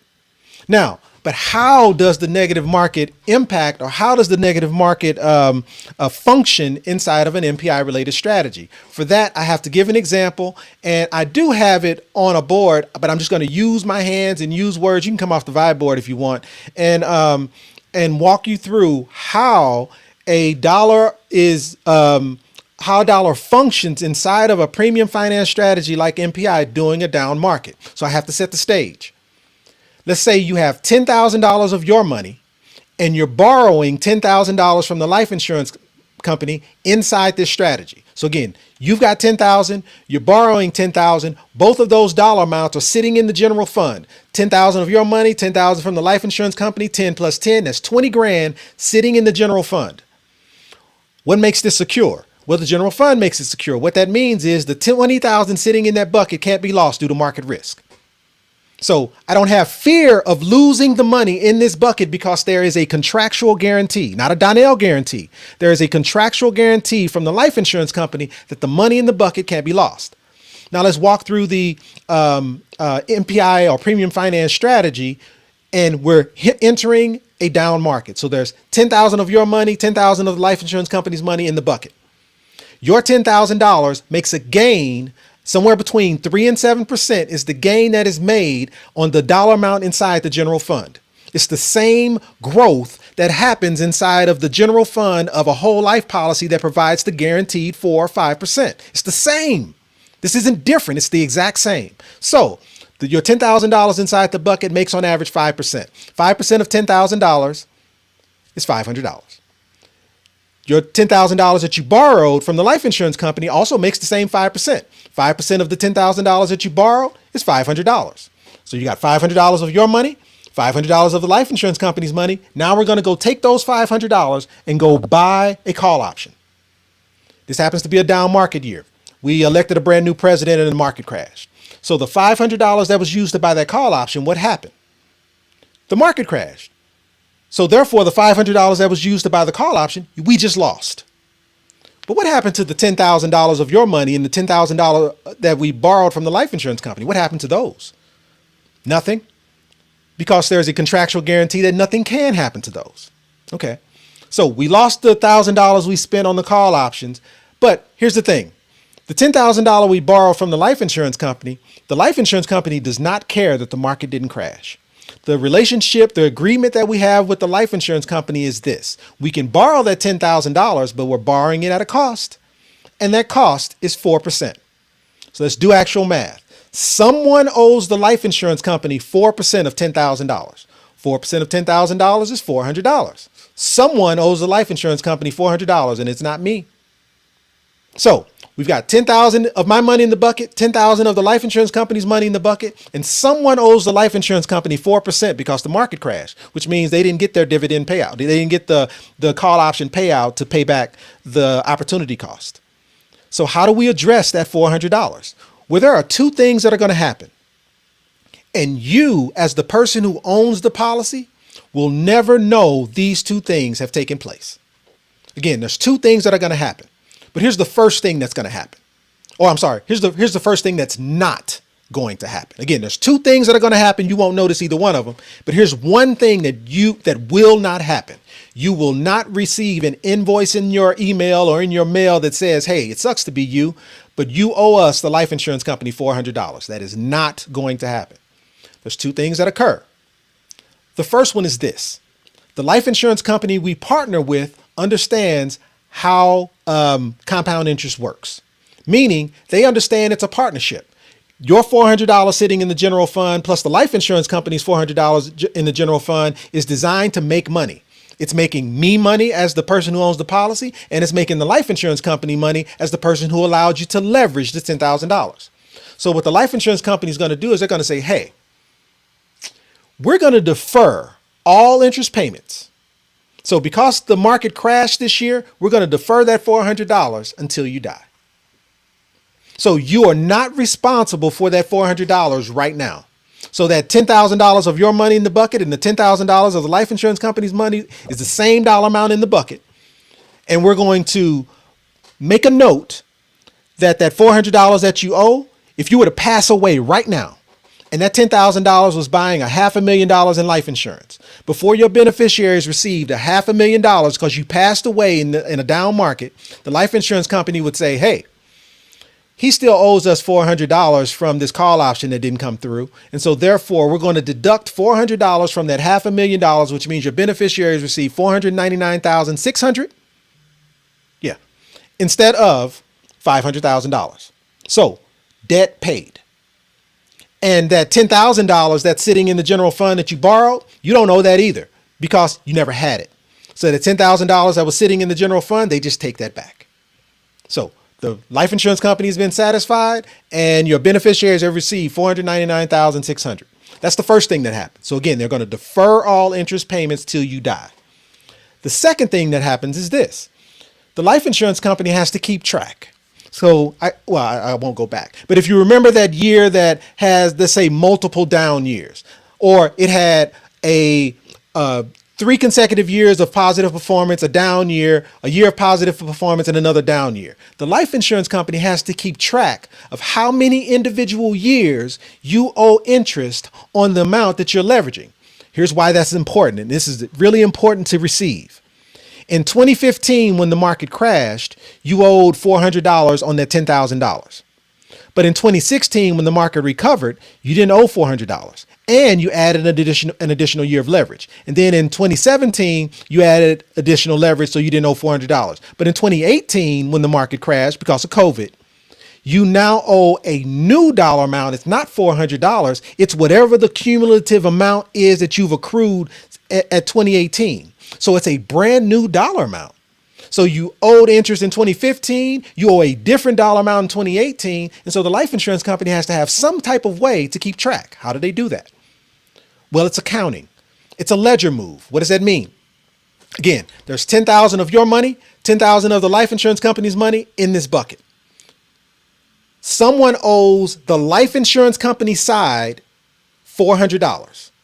Your $10,000 side has $10,000 in it. The life insurance company side, which $10,000 in it, is owed $400. What if we move $400 from your side in the bucket to the life insurance side in the bucket? So money didn't come out of the general fund. All we did was make a ledger change. We moved $400 of your $10,000 principal onto the side of the life insurance company side. And so what happens? What does the math look like now inside the bucket? It used to be 10,000 of your money plus 10,000 of the life insurance company's money.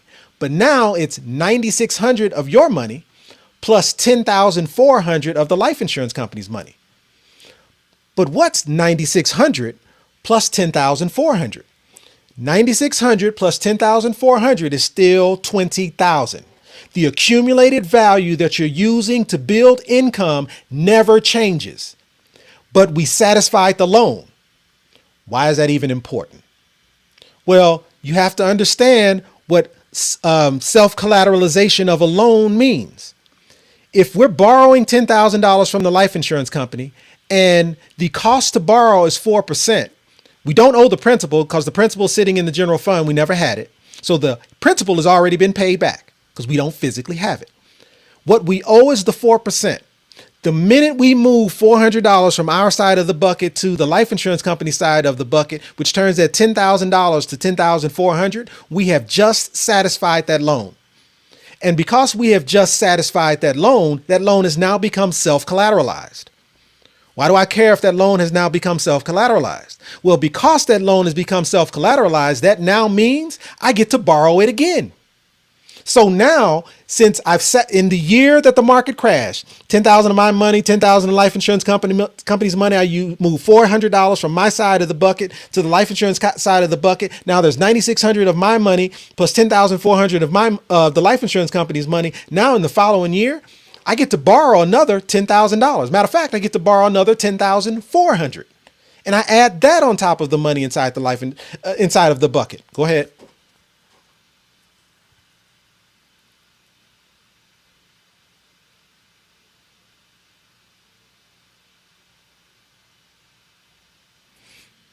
Oh, I love that. So IULs, Index Universal Life Insurance Policies. You can get one from Transamerica. You can get one from State Farm. You can get one from Mass Mutual. You can get one from just about any life insurance company. They all sell IULs. The process of how money grows inside of an IUL, meaning you put money in a general fund, that general fund makes a certain dollar amount or growth on a certain dollar amount, and you take that dollar amount and you buy the call option. That strategy is the process of an IUL. All life insurance companies who offer IULs, they have actuaries in place who actually buy those call options. And again, I go back to the index fund we use is the S&P 500. But if you look at the portfolio, if you look at the 46 pages of your illustration, you have the option of picking many different index funds. All of that strategy, that process of making that call option does not happen from me. I am a retirement consultant. I don't have a series, anything. But the actuaries who work for all of these life insurance companies, they are the ones who make these call options. No different than when you go to Fidelity and you put your 401k in with Fidelity, and that 401k is spread between these mutual funds, stocks, and bonds. Like, what role did you play other than saying, yes, I want that target date fund? Everything else happened internally and through Fidelity. This is no different. I am not making any call options. Go ahead. They were saying that they couldn't hear me because I wasn't in the scene, so it wasn't using my audio. We're spending a lot of time on some of these kind of like clapbacks that we're getting in the comments. And here's the only reason why I appreciate the time being spent on them is because when other people start to learn about this strategy and how to leverage this strategy, they are met in the streets, in their families, in their circle of friends by people who share these opinions. Where they're getting their information and where they're basing their opinions from matter greatly. Some of them are word for word, just spitting back, parroting what they've heard about MPI without even doing their own knowledge. We have somebody who's currently in the comments and they buy and sell call options, but they are not even a licensed life insurance agent to understand what an IUL is. So I don't know that it's fair to have people jumping in here or even giving them attention, because I hear you, Rob. Rob's like, why are we giving these people attention again? And Amelia too. She's like, bye. And I hear you guys. But I think what is important is we're not afraid of the criticism. It's because a lot of the criticism is coming from an uneducated place. Cheryl was saying, if this was so great, many more IUL companies would offer it. Cheryl, they couldn't. No. if they Let me wanted do it. Let me do it. Okay. Because this goes along with this sounds too good to be true, right? I go back to this strategy is not new. The strategy has been around since 1997. The strategy is not new. The problem is you couldn't qualify for it. Or let me not say that. The problem is I couldn't qualify for it. What did it take for me to have a premium finance strategy in 1997 or even today? What is the requirement for me to have a premium finance strategy? Premium finance strategy tied to a LIRP, life insurance retirement plan. The requirement is I have to have $5 million in net worth. Why? Because the leverage being applied to my policy is coming from where? A bank. What bank is going to lend me enough money to help my policy grow exponentially? So I have to be in a position I have to look favorably to that bank for them to then lend me X amount of dollars. And so that $5 million in net worth is part of the criteria. Then you have to have great credit score, DTI, and all of those other things. But it's the $5 million net worth part. And so this strategy is not new. So when you transition this strategy to today, again, how? It sounds too good to be true. It doesn't make any sense. Like there's no way this should be okay. Why doesn't everybody offer this? Ask yourself another question. Why? What would it require of a life insurance company to provide a product like this? Because notice, I am not a life insurance company. No one who provides MPI or the strategy of MPI is a life insurance company. MPI is not a life insurance company. What is required in order to provide a product like this? So why wouldn't a life insurance company offer it? Well, it would require them to take less money. It would require them to structure their products such that it's a max funded option B. Max funded is saying we're purchasing the least amount of life insurance legally possible. How do life insurance companies make their money? I'm buying the least amount of life insurance legally possible. How do life insurance companies make their money? They make their money by selling life insurance. So if it requires you to buy less of it, then that implies that the life insurance company has to make less. And in addition, there are certain buckets of fees associated with life insurance, one of them being the expense charge. In order for you to structure a policy so that you're purchasing the least amount of life insurance legally possible, meaning you're structuring it such with the least amount of fees, then that means that expense charge has to be the lowest possible. What is the expense charge and why should you care? Anyone who sells life insurance, the expense charge is where they make their money. The expense charge is where the commission lives. So in order for this policy to be structured so that it's functioning with the least amount of expense, that means the guy who structured it, his commission structure has to be very, very low or such that it's decreasing. What does that mean? It's a certain dollar amount today and it decreases all the way to about $60 a year for life. If you have a cash value life insurance product and you've never seen the expense page, there's probably a reason. So again, in order for you to offer a product like this, you have to be coming from a different place. I'm not here to sell you life insurance. I'm here to create income.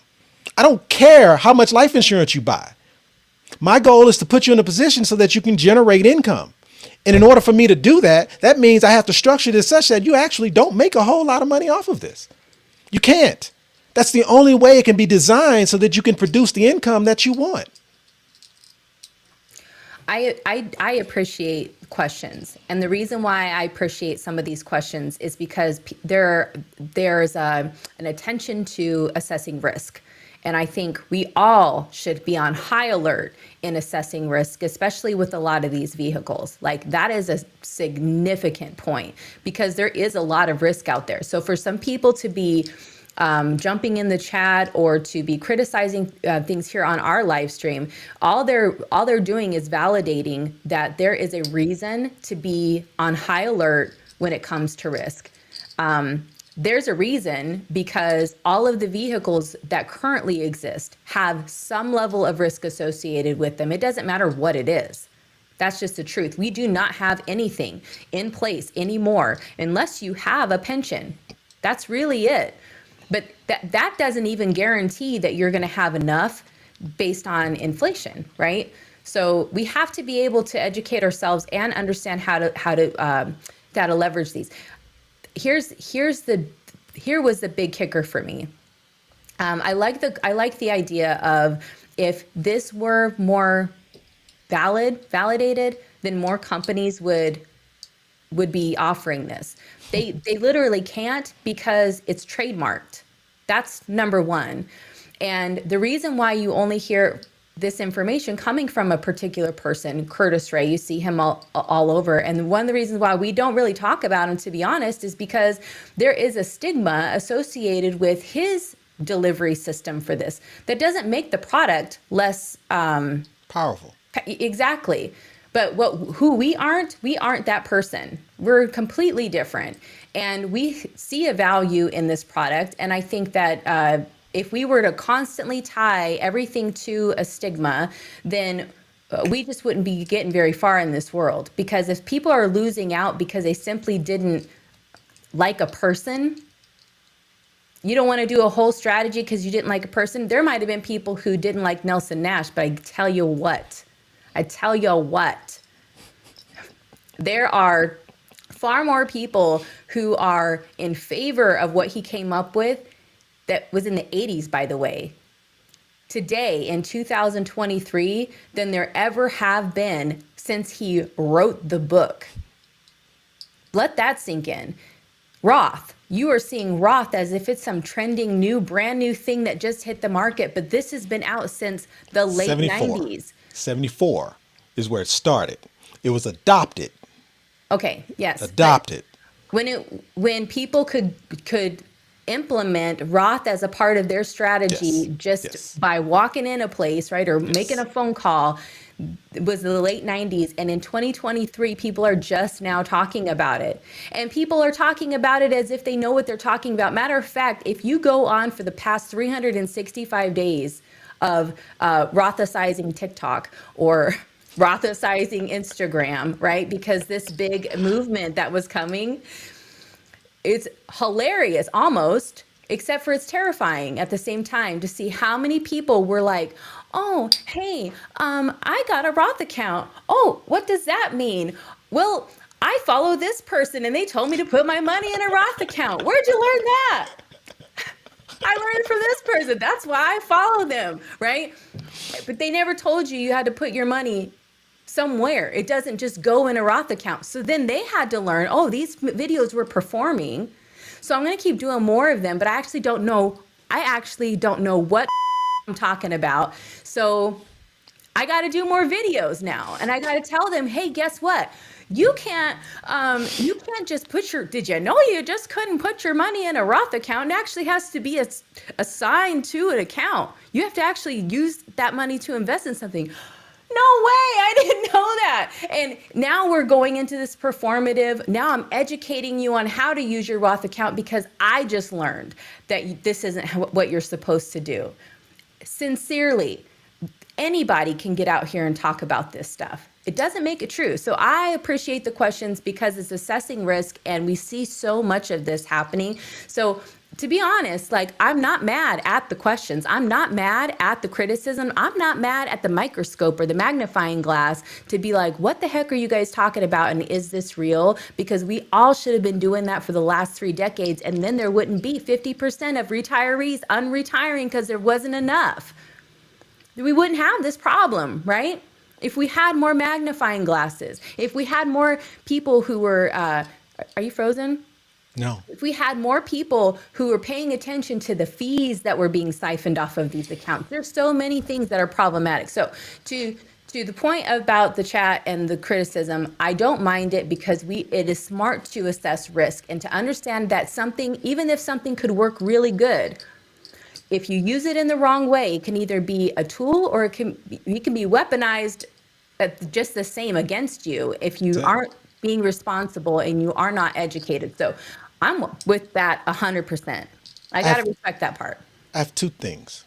One, just as it relates to Roth, Roth was just introduced to 401ks in 2006. So you think Roth IRA hasn't been around for long. The Roth 401k has only been around since 2006. The other part is a part of the piece that irritates me about this discussion. And just so we're clear, I cannot see the chat. Otherwise, I'd play around, but I can't see it. So anyway, Why? Can't you see it inside the studio? when I click on it, it goes away every time I turn away and come back. So anyway, my point, the part that irritates me is this. MPI is not the end all. A premium finance strategy is not the end all. So my question is, what is the alternative? Again, I pull up the wealth equation. The wealth equation is pay yourself first, starting today, somewhere secure, compound your money, and then you exponentially grow it. It's five actions. Pay yourself first, today, secure your money, compound your money, exponentially grow it. Name a vehicle that can accomplish those 5 things. Right. A premium finance strategy is not the answer. I agree. It deserves ridicule and it questioned growth. I agree. Yeah. Give me the alternative. Yeah. Is it the 401k? Yeah. It's not. Is it the Roth IRA? Or is it you got to find that perfect mix and blend of Right. Think about diversification of a portfolio. Think about just that statement. Hey, Oh, the do you have that? the place that you have your money, the place that you have your money isn't great. So what you should do is spread your money out so that you don't lose it all because the product that you have it in isn't great. So we need to diversify it amongst a lot of different things so that when this part is making money and this part is losing money, it averages out so that you're still making money. That's the point of diversification.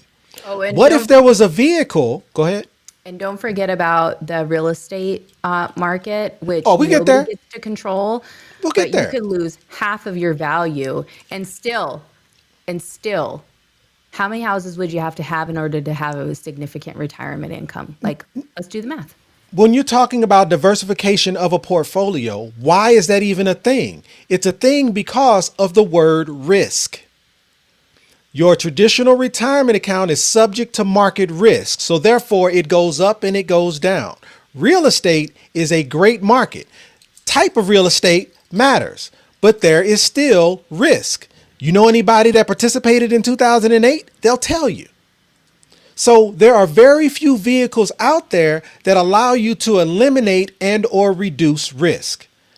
And all I'm looking for are the vehicles that can do that, which is why we get self-directed. A self-directed IRA allows you to do what? A self-directed 401k allows you to do what? It allows you to move your money from the market and diversify it, meaning spread that money out elsewhere so that you can reduce the risk. What are those vehicles you can use your self-directed retirement account to be able to invest in? I have a lot of clients buying gold. Buying physical gold. But if you look at the gold performance, it's flat. So their money's secure. They haven't lost money, but have they made money? My point is the wealth equation is a simple mathematical equation. And what are the vehicles? Because if premium finance strategy isn't the answer, then name some other vehicles. Where do you have your money to allow your money to grow without risk, or at least reduce risk? And applies leverage so that you can use other people's money to grow it. Other than real estate, what is that vehicle? It doesn't exist. And so if you want to be upset about something, I'd be upset about why there aren't other vehicles that fit this criteria. Oh, we've got some really great questions, and I mean, I'm ready. To your point, where are the solutions? Show me who also is like even IBC, Infinite Banking, is a become your own bank. And while that's great to save yourself $2,000 if you're going to buy a car with it and save that interest, that sounds good. But you can't buy a house with this policy without it imploding. You can't purchase a house and then pay it off unless you can pay it off quickly. There's no possible way for you to really truly leverage it to truly become your own bank unless you have a vehicle where you can borrow for less than it's growing for. You can't do it if the cost to borrow is more than the cost that the growth inside of the plan or the vehicle, regardless of what it is. So I hear you on that. I don't know that I want to spend any more time dealing with this, just simply because I think some of what we're addressing right now, if they were true concerns, that would be one thing. Now, again, the reason why I even thought that it was worth it to entertain it at all is because there are other people out here who are educating themselves, and as like Kelvin, for instance, as he was educating himself, he was running up against all of these people who were big IBC believers. I'm going to call them believers because this has damn near become like a cult, right? And a lot of the times these people are so indoctrinated into this idea that they don't even understand that they're not comparing apples to apples, that they don't even really understand what it is that they're talking about. They just feel good talking about it and they feel like they belong somewhere. And sometimes that is enough for people because it is freaking lonely out here. And sometimes we just need the feeling of belonging, right? We need the feeling of belonging to something that feels bigger than us, and so that we're not alone. And for some people, it is this IBC theory because not many people are actually using it. Now I'm just going to throw that out there. Again, back to the oatmeal. Are these things that people are talking about, are they vehicles, are they strategies that they're actually using where they can show you how they're using them? Or are they just things that they're talking about because it makes them feel special and warm inside? And, I like to help people, but sometimes we just don't know what we don't know. And that involves me too. I mean, this definitely is not my lane necessarily. This is Donnell's lane. We wouldn't be here where we are if it wasn't for him bringing this into our family and into our lives. But if I can learn this stuff, I know anybody can learn this stuff. And so that gave me the confidence to get out here and at least be the co-host, right? Even if it was just to be the entertainment. Oh my God! Because we know that this is hard stuff to get through, and to feel like I can learn this, I can understand this. I don't have to be a financial advisor in order to make decisions about my finances or my future. We don't, and that's a misconception. And I hope that we've debunked that here, if anything, on this live stream. So we do have some questions, if you don't mind. I would like to let them do that because we're kind of running out of time here. Okay. She says, Rose says, should or does it make sense to put a 403B, 457 plan, life insurance, and Roth into a trust? I think it makes sense. Again, you asked me my opinion, so let me throw this out there real quick. I am not a financial advisor. I am not a tax attorney. I cannot provide you with financial advice, but I can share with you my opinion. And in my opinion, does it make sense to put everything into a trust? The short answer to that question is absolutely. The more you can put into the trust, the less likely it is going to end up in some type of estate debate if something were to happen to you. The faster you put it into a trust, and more than likely an irrevocable trust, the easier it is for you to now dictate and determine how the next 500 years of your legacy would be distributed. Why does that matter? Well, let's say you do an MPI plan and you end up with millions of dollars that is now accessible to your legacy. Well, maybe you had that child or that grandchild who isn't great with money. So wouldn't you like for that legacy to last for generations? So the best thing you can do is put it in a trust, which allows you to now dictate how that money is distributed. Maybe you can put in a prenup. Maybe you can put in, hey, and before you start taking distributions from this trust, you have to have a college degree or a specific college degree. Like there's criteria that you get to place in here so that the beneficiaries of this trust don't misuse the money, similar to how the Vanderbilts use their millions compared to the Rockefellers.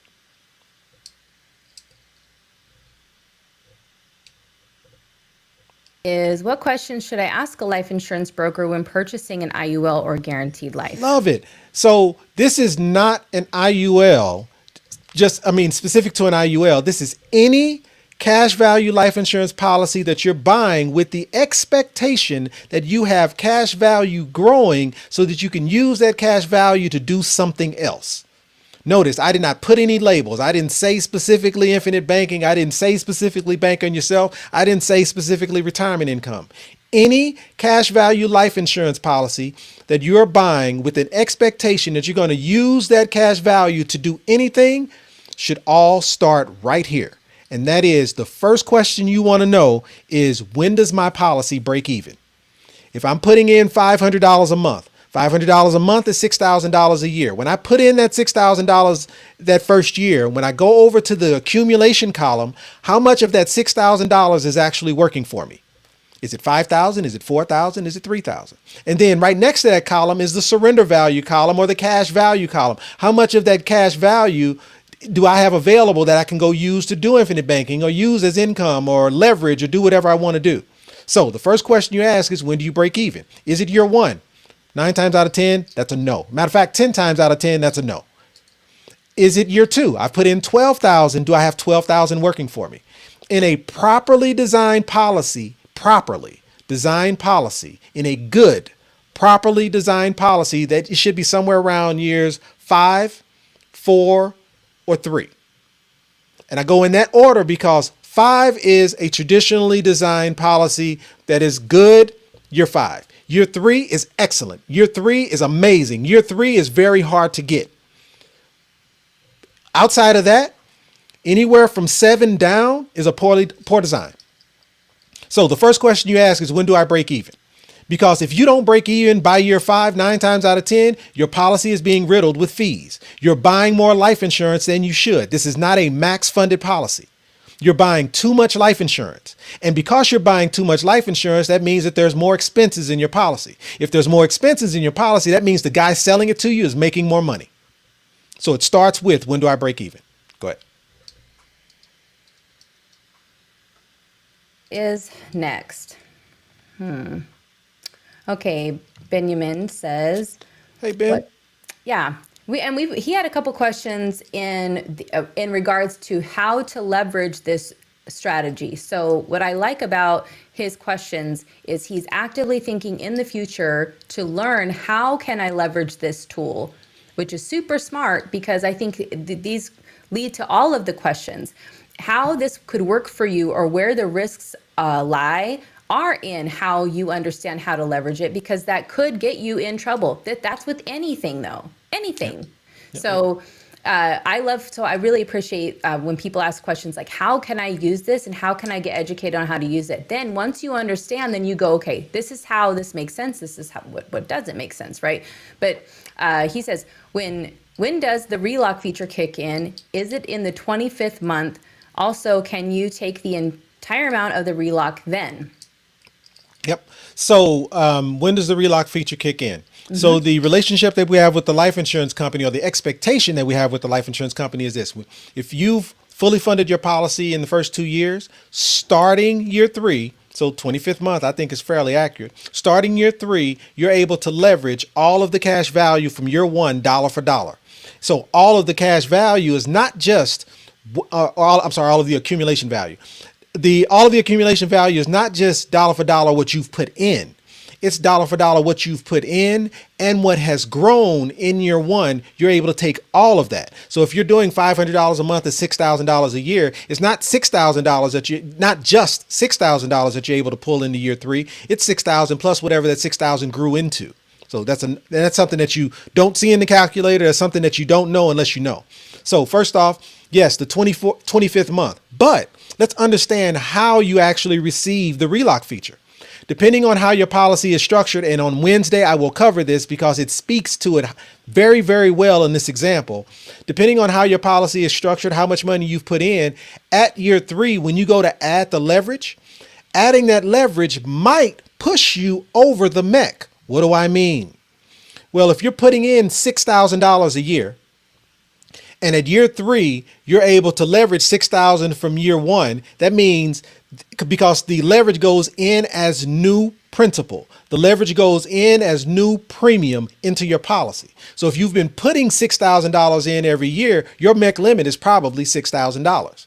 So when you put in that additional 6,000 of leverage, it looks like you're putting in 12,000, but you weren't approved to put in 12,000. Your MEC limit is based off the 6,000. So even though you're eligible to put in that relock feature at the 25th month, because again, it's all about design, it's all about structure, because we cannot allow you to make your policy, before we put in that leverage, we need to make sure there's enough room in your policy to do so. So now that you qualify for 12,000, not qualify, now that you're approved for 12,000 from the life insurance company, now we have to qualify you for that 12,000. What does that mean? We might have to have an exam. The life insurance company might want to make sure you're still healthy. Is that fair? Well, look at it from the life insurance company's perspective. You're their asset, and they've approved you for 6,000, and that $6,000 a year that they approved you for was based off your health. They don't know if your health has changed. And again, you are the asset. So we have to confirm that the asset is still healthy before we just arbitrarily move the MEC limit from 6,000 up to 12. So that is the requirement. But let's say you put in a $10,000 lump sum at year 1, $10,000 lump sum plus your 6,000. Now at year 3, you're leveraging an additional 5,000 year 1, 5,000 year 2, which would be 11,000 total, but you actually have room for the full. You have a room for all of it because we built that room in at the start of the policy. Then there's no life insurance policy, life insurance exam that needs to be had because there's enough room in your policy at year 3 to be able to add that leverage. So design matters, how much you put in at year 1. Again, these are all things that we talk about when we meet. The most critical year is year 1 because what you do in year 1 determines how much leverage you can add in year 3, and how much leverage you add in year 3 was also determined by whether or not you qualify for that dollar amount. Okay, and I also think that if your plan is to further leverage your policy, like you can leverage your policy. That's the point of having access to your cash value. But I think why you are leveraging a policy instead of letting it grow would be no different than asking yourself, why would you be putting your money in the stock market and then borrowing it? And if your strategy as a whole, like what is your goal? That's the whole point of asking that question, because then how you strategize, how you make your moves, the vehicles that you put in place, depending on what your goal is, means those vehicles may need to change so that it can better serve you. And that's why I hope that most people who are educating themselves on any of the vehicles that they're doing, instead of only looking for how can I leverage this to fit my goals, they first start with what are your goals. The other part is your goals may need to change, because if you're, for instance, I had a conversation with somebody who said, my daughters are going to be this age in 10 years and I'm going to have to start paying for all these expensive weddings. Should you though? Should we just go ahead and say that my daughter should be having expensive weddings? If our family is not an affluent family, then maybe the conversation needs to change so that you can actually build wealth. You can't build wealth with a mentality that you have to continue going into debt to hit these ideas or these standards or these norms that make people happy when they're really just creating more deficit, right? In your life. And so maybe the conversation isn't how can I afford fancy weddings for my kids when I'm broke? The conversation is how can I have a conversation with my kids and we can realign our goals and our strategies so that they're not asking for an expensive wedding. What I'm able to help them do is buy a house, right? Right. Maybe that's the new wedding. Like, those are the types of conversations and questions that I think we could move into that would be more beneficial. So, I do want to highlight that second half of his question, though. It looks like you're frozen, but you're back. I do want to highlight the second half of his question is, I think it was like along the lines of, can you take all of the relock? And the truth is, you have an option, which is why we meet annually to review what this looks like for you, because you have the option. Because how about this? And based off what I know about Ben, he has started a policy on his son, his newborn. So what if that $6,000 that he has available in relock to add into his policy, he goes, you know what? What I would rather do is take 5,000 of that and put into my policy, and I want to take that remaining 1,000 and put it in my son's. I want to max fund my son's policy, so his is growing just as fast as mine, and he would have that option of being able to do so. You can actually move that leverage wherever you would like. yeah. And then the other part is like, if you're involving real estate into this equation and how to leverage the funds that you currently have, because I think one of his questions over the last few days was around real estate and how to leverage the funds that he has access to right now to be able to get involved in real estate. If it's for a personal residence, totally separate conversation. If it's for an investment property, a completely other conversation with other vehicles that are available to you, and understanding what the benefits are of all of those, I think would benefit you to first identify what your goal is and what your plan is. Then you can go and start to learn what vehicles will help aid you in achieving that goal. Then you might learn, wait, I didn't know that this was possible. Now my goal is going to change because of that. However, if you're only limiting yourself to the vehicles that are in front of you and what you know about those vehicles, you may misuse them. And so that's where I do think that it is important for you to really fully assess your goals, making sure that the decisions that you're making today aren't saying, I'm finding a way to have my cake and eat it too. Because if you do the math forward, if you do the math far enough forward, you may see where you're actually harming yourself more than you're hurting yourself and being attached to some of these. And I'm going to call them ideologies, because many of us are programmed to want and feel like checking certain boxes, a particular size house in a certain type of neighborhood with these types of features in our lives make us feel more successful. But I promise you, the 82-year-olds and the 94-year-olds or the 75-year-olds who are right now having to find income from somewhere in order to survive, they do not care what neighborhood they're in as long as they can have the bills paid, right? They don't get any of those types of options. So if they had those options before and they didn't know that they were going to end up in this situation, we can see the writing on the wall now. We get to see this at someone else's expense, which totally sucks. But we do get to see what this looks like when these vehicles were set up and designed for what was supposed to be enough, but it was the decisions along the way, and it was those who benefited, and just our belief in these systems that they were there to serve us, not having an understanding of how they fully worked, that we ended up with less options too late. So having those options at a later time, having leverage is also very very important. Well, Okay. if you don't mind, I'd like to just sprinkle a little bit on that. Okay. And just from this perspective, because you said it, and I think you said it very, very well. In a product like a secure compound interest account, what that affords you, it affords you discernment.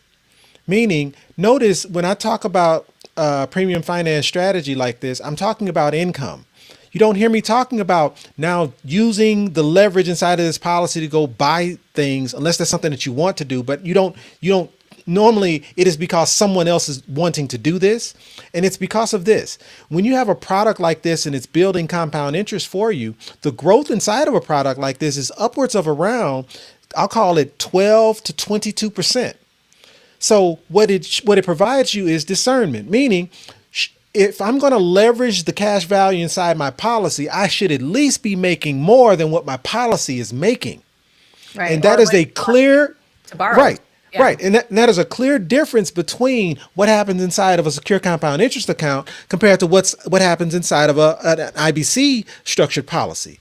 Because that 4% that you're making and the 5% that it costs for you to leverage your money, you damn right there's a whole lot of opportunities out there that can outperform and beat that. So why wouldn't I leverage my money to go do it? Because I'm actually losing money inside my policy because it's not efficient. It's not even beating inflation.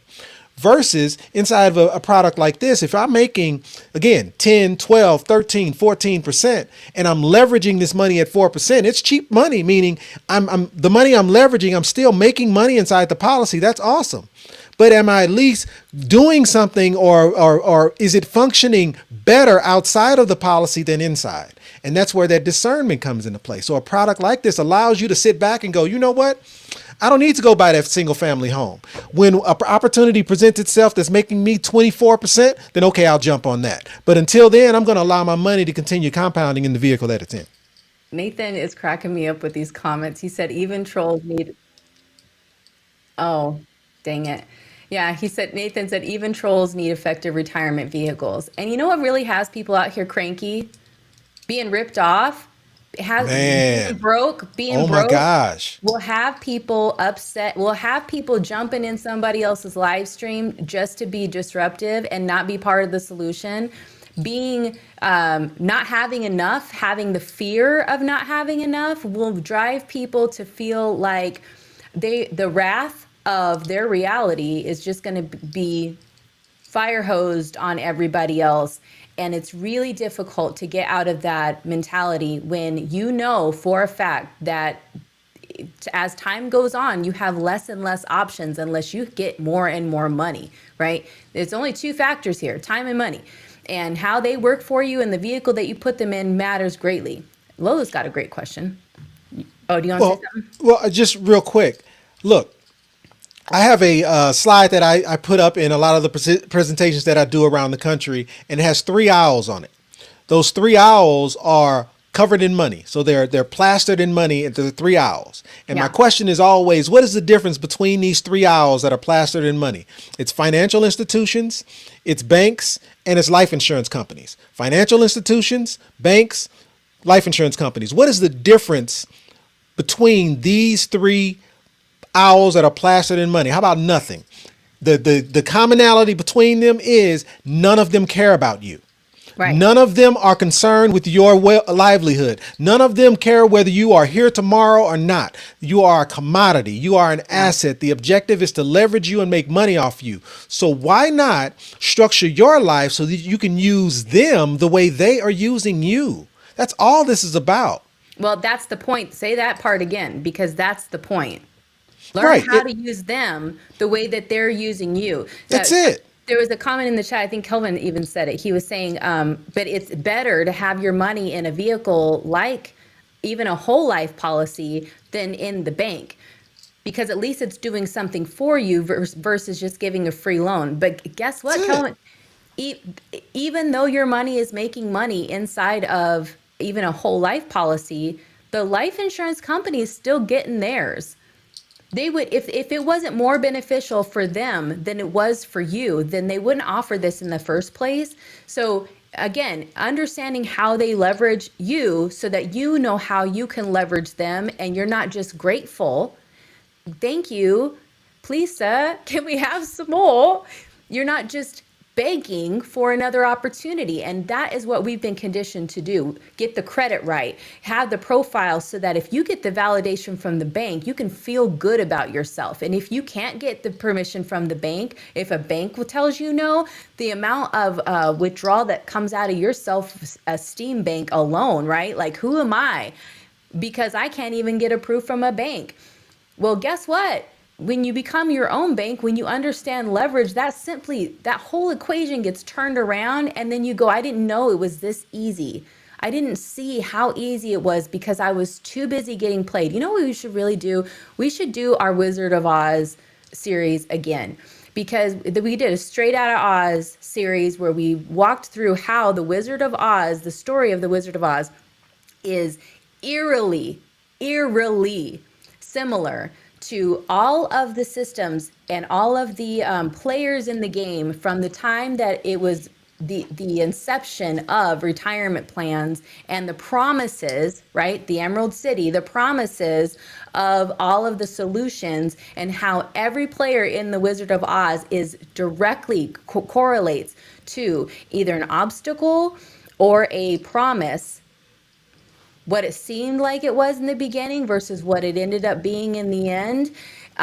It's always this story has been told in many different ways, of course, right? Just repackaged the concept of the great and powerful Oz, right? And the road to discover it. But it is eerie how similar this is, and it's already up if you guys want to go check it out. But we should do it again, because I feel like once you see these things, then it's not going to turn you into a Cheryl in the chat. It's not going to turn you into that, but it will have you asking some questions. When you see some of these entities, now you'll see them a little different. Now you'll understand when you see flying monkeys coming out, and you'll go, aha, we know who you work for, and we understand why you're here. We know But what the objective is. with all due respect, because I think I understand the position that Cheryl is coming from. Please tell me how, I'll call it, not corrupt the life insurance industry is. Yeah. Like, is the life insurance industry itself, as a whole, in totality, is that the best place for you to have your money? Like, the life insurance industry is scary. Yeah, I think it really depends, because it is not That's the regulated part. either. That's the part. And so why shouldn't someone I am skeptical that this is a product that can actually replace the pension. Why? Look at Prime America. Look at how many people have been duped. That example of the mom who had policies on all four of her daughters that she's been paying thousands of dollars over the last 25 years for a policy that had been paid for in 10. And she's just continuously paying for it. Like, this is an industry that is riddled with corruption. And I'm standing here going, hey, the best thing you can do for your future is to take this life insurance based product and go make income. Like, I was skeptical, Yeah. but I had to do my homework. I had to peel back the layers. I had to understand why. I had to understand how the life insurance companies make their money. And once I got it, I had to put us in a position so that I could share this information, because I agree that this industry is corrupt. Be careful of who you talk to. Be careful of where you're getting your product from. Be careful of who is designing your product and that policy, because all of that matters, because it's scary out here. And I go back to learn how to leverage these people the way these people have been leveraging you. Let's get out of here. Well, I do want to, we have a couple questions, though, that I said I Okay. wanted to answer. Let's do it. And I do want to say this, because even my mom was the term life, and there's so Buy many term, peop- invest the rest. Yeah, right. The problem with that is you have to be able to qualify for another term, or all of the money that you put in doesn't matter. Now imagine in 2000 being a victim of 2009, right? The crash. 2008. Yeah.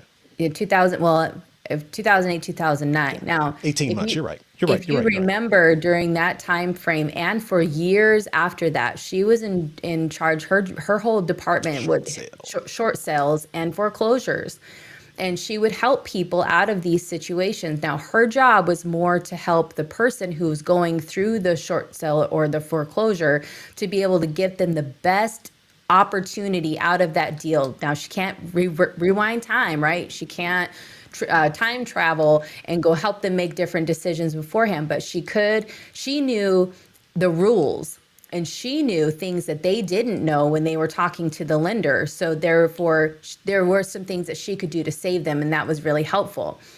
Now, in the moment, people were going, gosh, thank you so much for helping us. But did she really help them?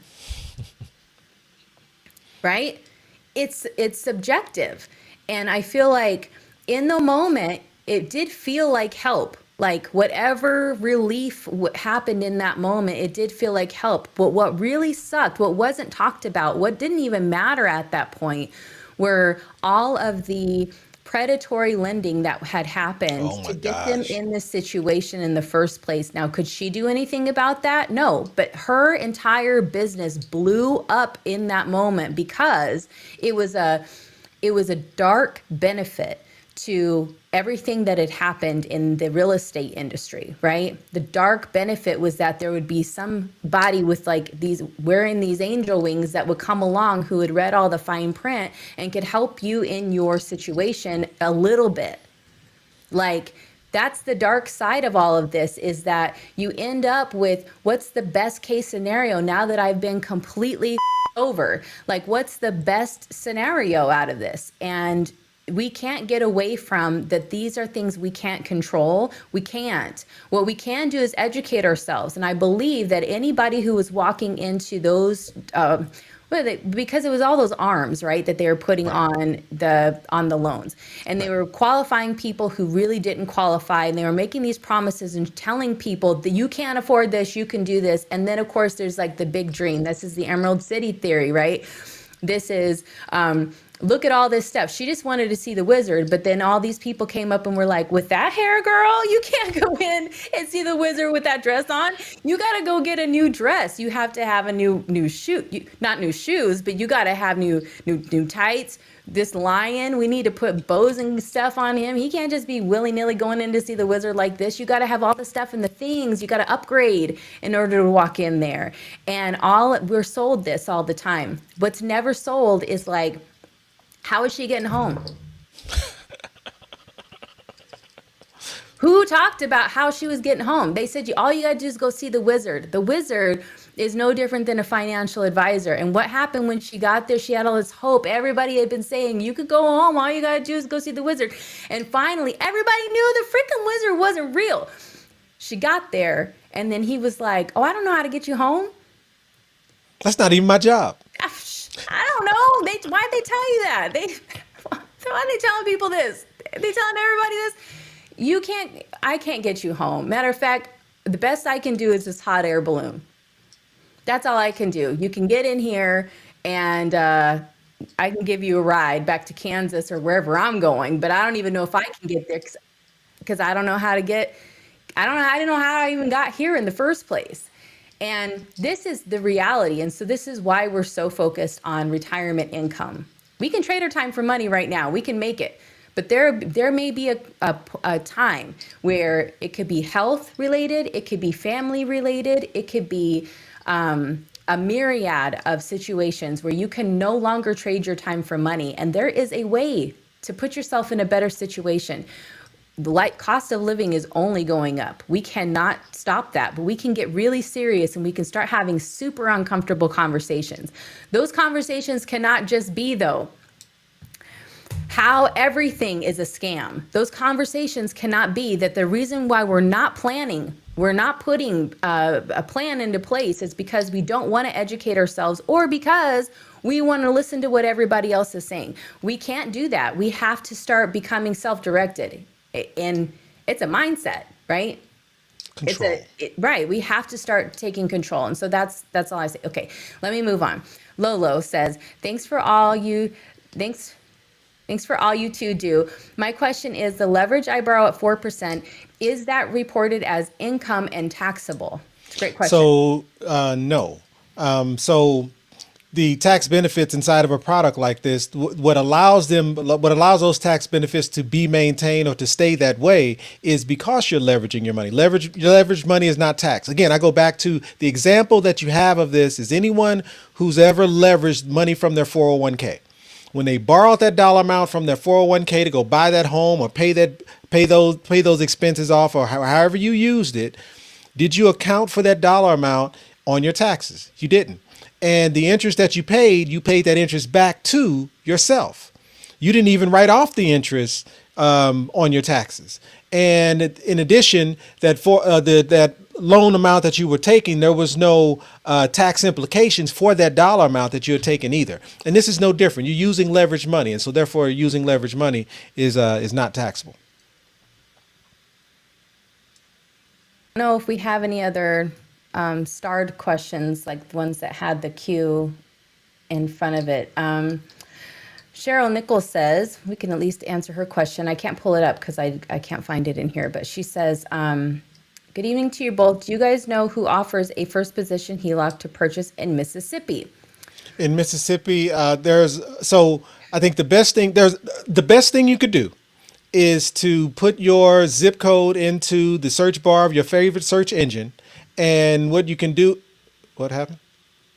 Oh, No, the she's question. brought it up. Yeah. Oh, gotcha. So Yeah. the best thing you do is Got it. put the zip code into your favorite search bar, your favorite search engine, and simply Google or search for the amount of credit unions and banks, just a radius around your home. The best thing you can do is start a relationship with them and just simply ask the question, hey, is this something that you offer? Now, don't be shocked when you learn they don't even know if whether or not they offer a first position HELOC or not. Number one. But the easiest thing to do is to start there. There are many different ways you can go down this path. There's a white glove service that we can share with you. There's, I think, First Savings Bank, who hangs out in the chat from time to time. They offer first position HELOCs in Mississippi. There are many, many, many banks that do it. I think the easiest thing to do, though, is just to do your own homework, do your own research, and build your own relationship, because that's the best way to be able to achieve that goal. Yeah, and jump into our Facebook group if that is part of your strategy, because different places do things different ways. There's like even Texas has some weird stuff going on down there that just is super limiting, and you know what? It's a vibe killer. I don't know why they're working so hard to not let people just live their best life. But if you're going to do anything, including being a complete pain in the ass, you might as well go big with it, right? Because Right. Texas. And so they have Texas-sized obstacles there too. So I would say jump into the group, because then at least people can learn from each other by saying, this is what I did. And that's powerful. That's the power of community, really, is to get in there and say that. And the reason, partly why I'm suggesting that you get in there to share what your journey is, because you don't know what you don't know. For instance, Donnell did have to call and hand Bank of America the business, like 42 people probably. I'm not even making this up. There were so many people that he had to say, I'm calling about a first position HELOC, and they're like, no, we don't do it. Sorry, call somebody else. And he was like, no, you do. By the time he found the one lady at a branch that was completely out of the state, not even in our state, he had to go find this lady to then go educate all of these other states and branches that, yes, we do have this vehicle. Yes, he does qualify. Yes, he can use it. And why do you guys not even know that we have this? One lady. There's a reason why. Well, share the reason. Who benefits from them not offering this to you? No, who doesn't benefit by them offering it? Either way, yes, Yeah. I agree. Yeah. And that is, the branches have a list of items to sell you. And Yeah. if what you're asking for is not in their list, then they're not going to offer it to you, because they've been told we need to have this many mortgages, this many personal lines of credit, this many whatever, this many credit cards, and their objective is to check those boxes. There is no value to them, meaning there's not much money to be made in offering you a first position HELOC, because they don't make as much money off of them. So they're Right. going to do everything in their power to push you towards the products that they have on their list. And 9 times out of 10, a first position HELOC is not on that list. Well, and let's be fair, because if you watch Dirty Money, which is the Wells Fargo documentary, right? If you watch that documentary, then you understand that some of this isn't necessarily the people that you're talking to. It's not their fault that they weren't educated on these products. It's not their fault that they're not supposed to talk about these particular things, and that they're encouraged and incentivized. Some of them at Wells Fargo, their jobs were held like hostage to particular products, and that they had to perform and they had to push those products for their job. Now, you put somebody's livelihood on the line, and you say, if I get fired from this bank, this is my career, I can't go to another bank because they're not going to understand, and I don't even know that it's illegal what they're doing, right? I'm just trying to keep my job. Like, that was literally what they were involved in. It was just so crazy. If you haven't seen that documentary, by the way, you got to see it. Dirty Money, Wells Fargo, then it'll make sense. And if you are a Wells Fargo, if you have an account with Wells Fargo and you have seen that documentary, then you have to be aware of all of the trust building campaigns that they have out right now, because they know that they messed up and they don't really care, but they have to keep their shareholders happy. And so now they have to do all these trust building campaigns, and you might be at the benefiting end of that. So that could be something where you see Wells Fargo coming up with the first position HELOC, because Come get your personal line of credit. come get it. That's right. Because they need to build that trust with people, because they were jumping ship left and right and their accounts went down. So, oh, Jeremiah says, worked at Wells Fargo during that time. Oof. Man, we want the tea, all the tea. We want it all. Yeah, we want it spicy and hot. Come back and tell us about it. All right, so we've addressed a lot of questions tonight. We've talked about what MPI is. We've talked about what it is not. What we hope is that you feel more educated about not just the vehicles and how you're approaching them, but I hope that you're also feeling very open to asking more questions, open to doing your own research, and open to understanding where the answers, the positions, some of the opinions about things. What you've learned here tonight is that there are people with opinions, and they are not educated opinions. They are just maybe bias, maybe their thought or their theory. Maybe it's based from a place of fear. Maybe it's not even that they are wrong to fear these things. Maybe some of the math that they're putting together is the equation that they have in their head, and they're missing a piece. It's not wrong to question. It is not wrong to call in or book an appointment with Donnell to question and have these conversations. Bring your advisor. That's right. Bring your friend. Bring your kids, bring your wife, bring your friends, bring everybody. We're educating everybody out here. That's right. Bring them all. And I would encourage everybody to stay educated, or continue to educate yourself, so that you know how much you will have if something happens to you and you have people dependent on you or not. We have to be able to take care of ourselves. This is something that should be a right, not a privilege. And we have the ability to prepare for that now. So grab a friend and let's get planning. You ready to go? Let's do it. All right. We like to end with, if you didn't come from a wealthy family, You can make sure a wealthy family comes from you.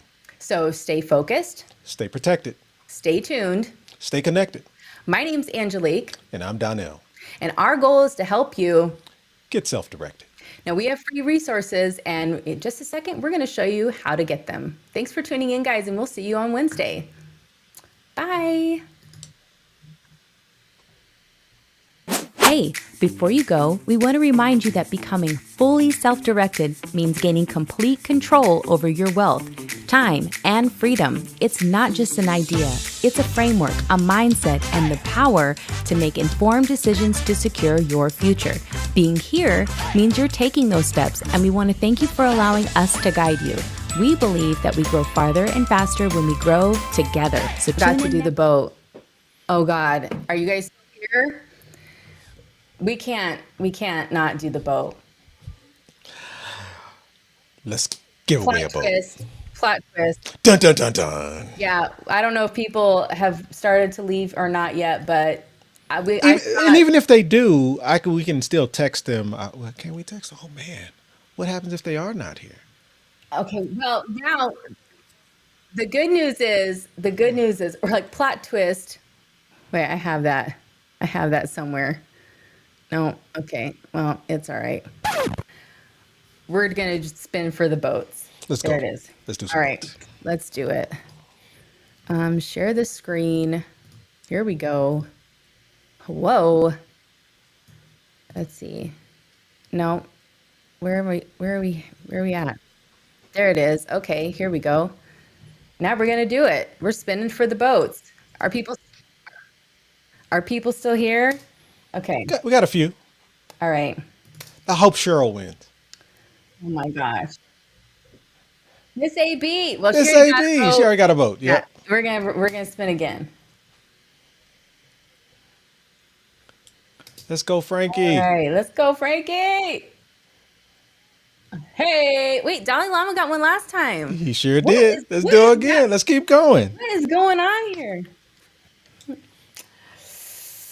All right.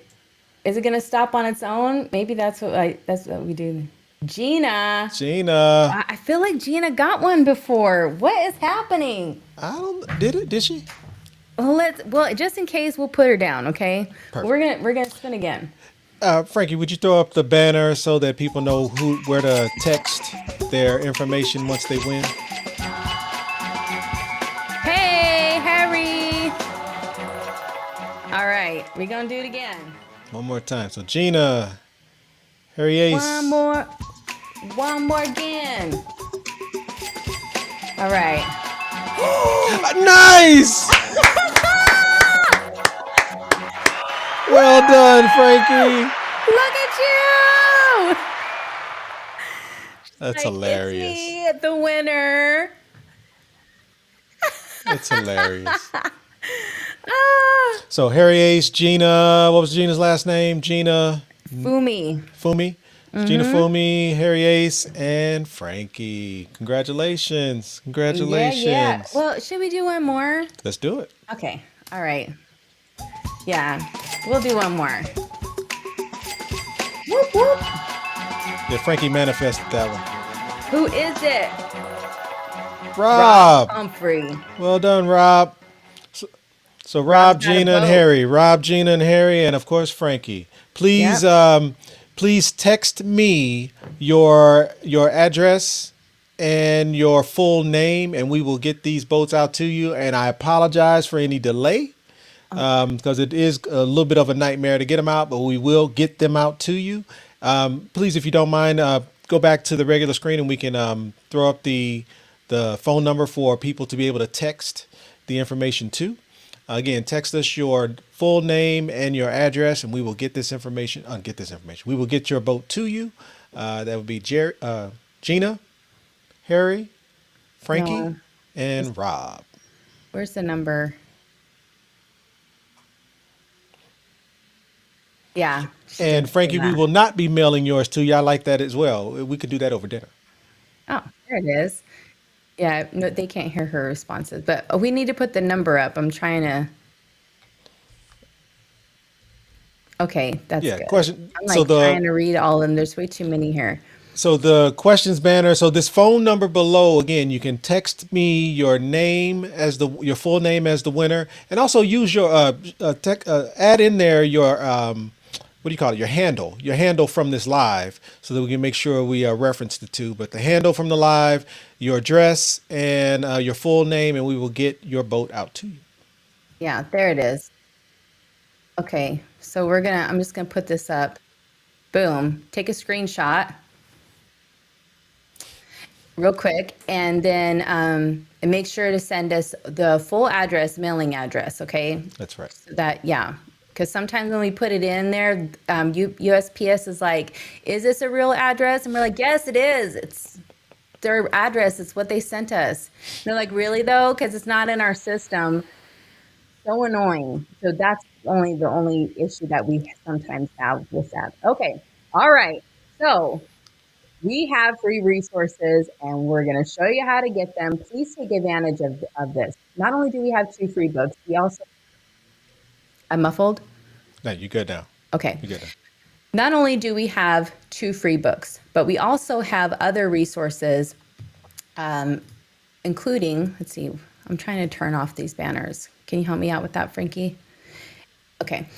Including the velocity banking calculator. We've been working on a separate sheet for how to do the figures that we did for the last stream, and how to figure out how much you need for retirement, including inflation. So the number that you need to be able to get to, assuming the numbers are the same. So yes, congrats to all the winners.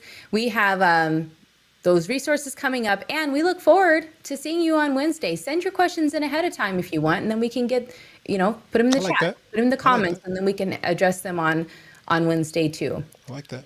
All right, sounds good. Thank you guys for tuning in. Really appreciate you guys spending time with us. Now We we're out always for do. real. Okay, yeah, for real, for real. Thanks, guys. Have a good night. Hey, before you go, we want to remind you that becoming fully self-directed means gaining complete control over your wealth, time, and freedom. It's not just an idea. It's a framework, a mindset, and the power to make informed decisions to secure your future. Being here means you're taking those steps, and we want to thank you for allowing us to guide you. We believe that we grow farther and faster when we grow together. So tune in next time and tell a friend to tell a friend.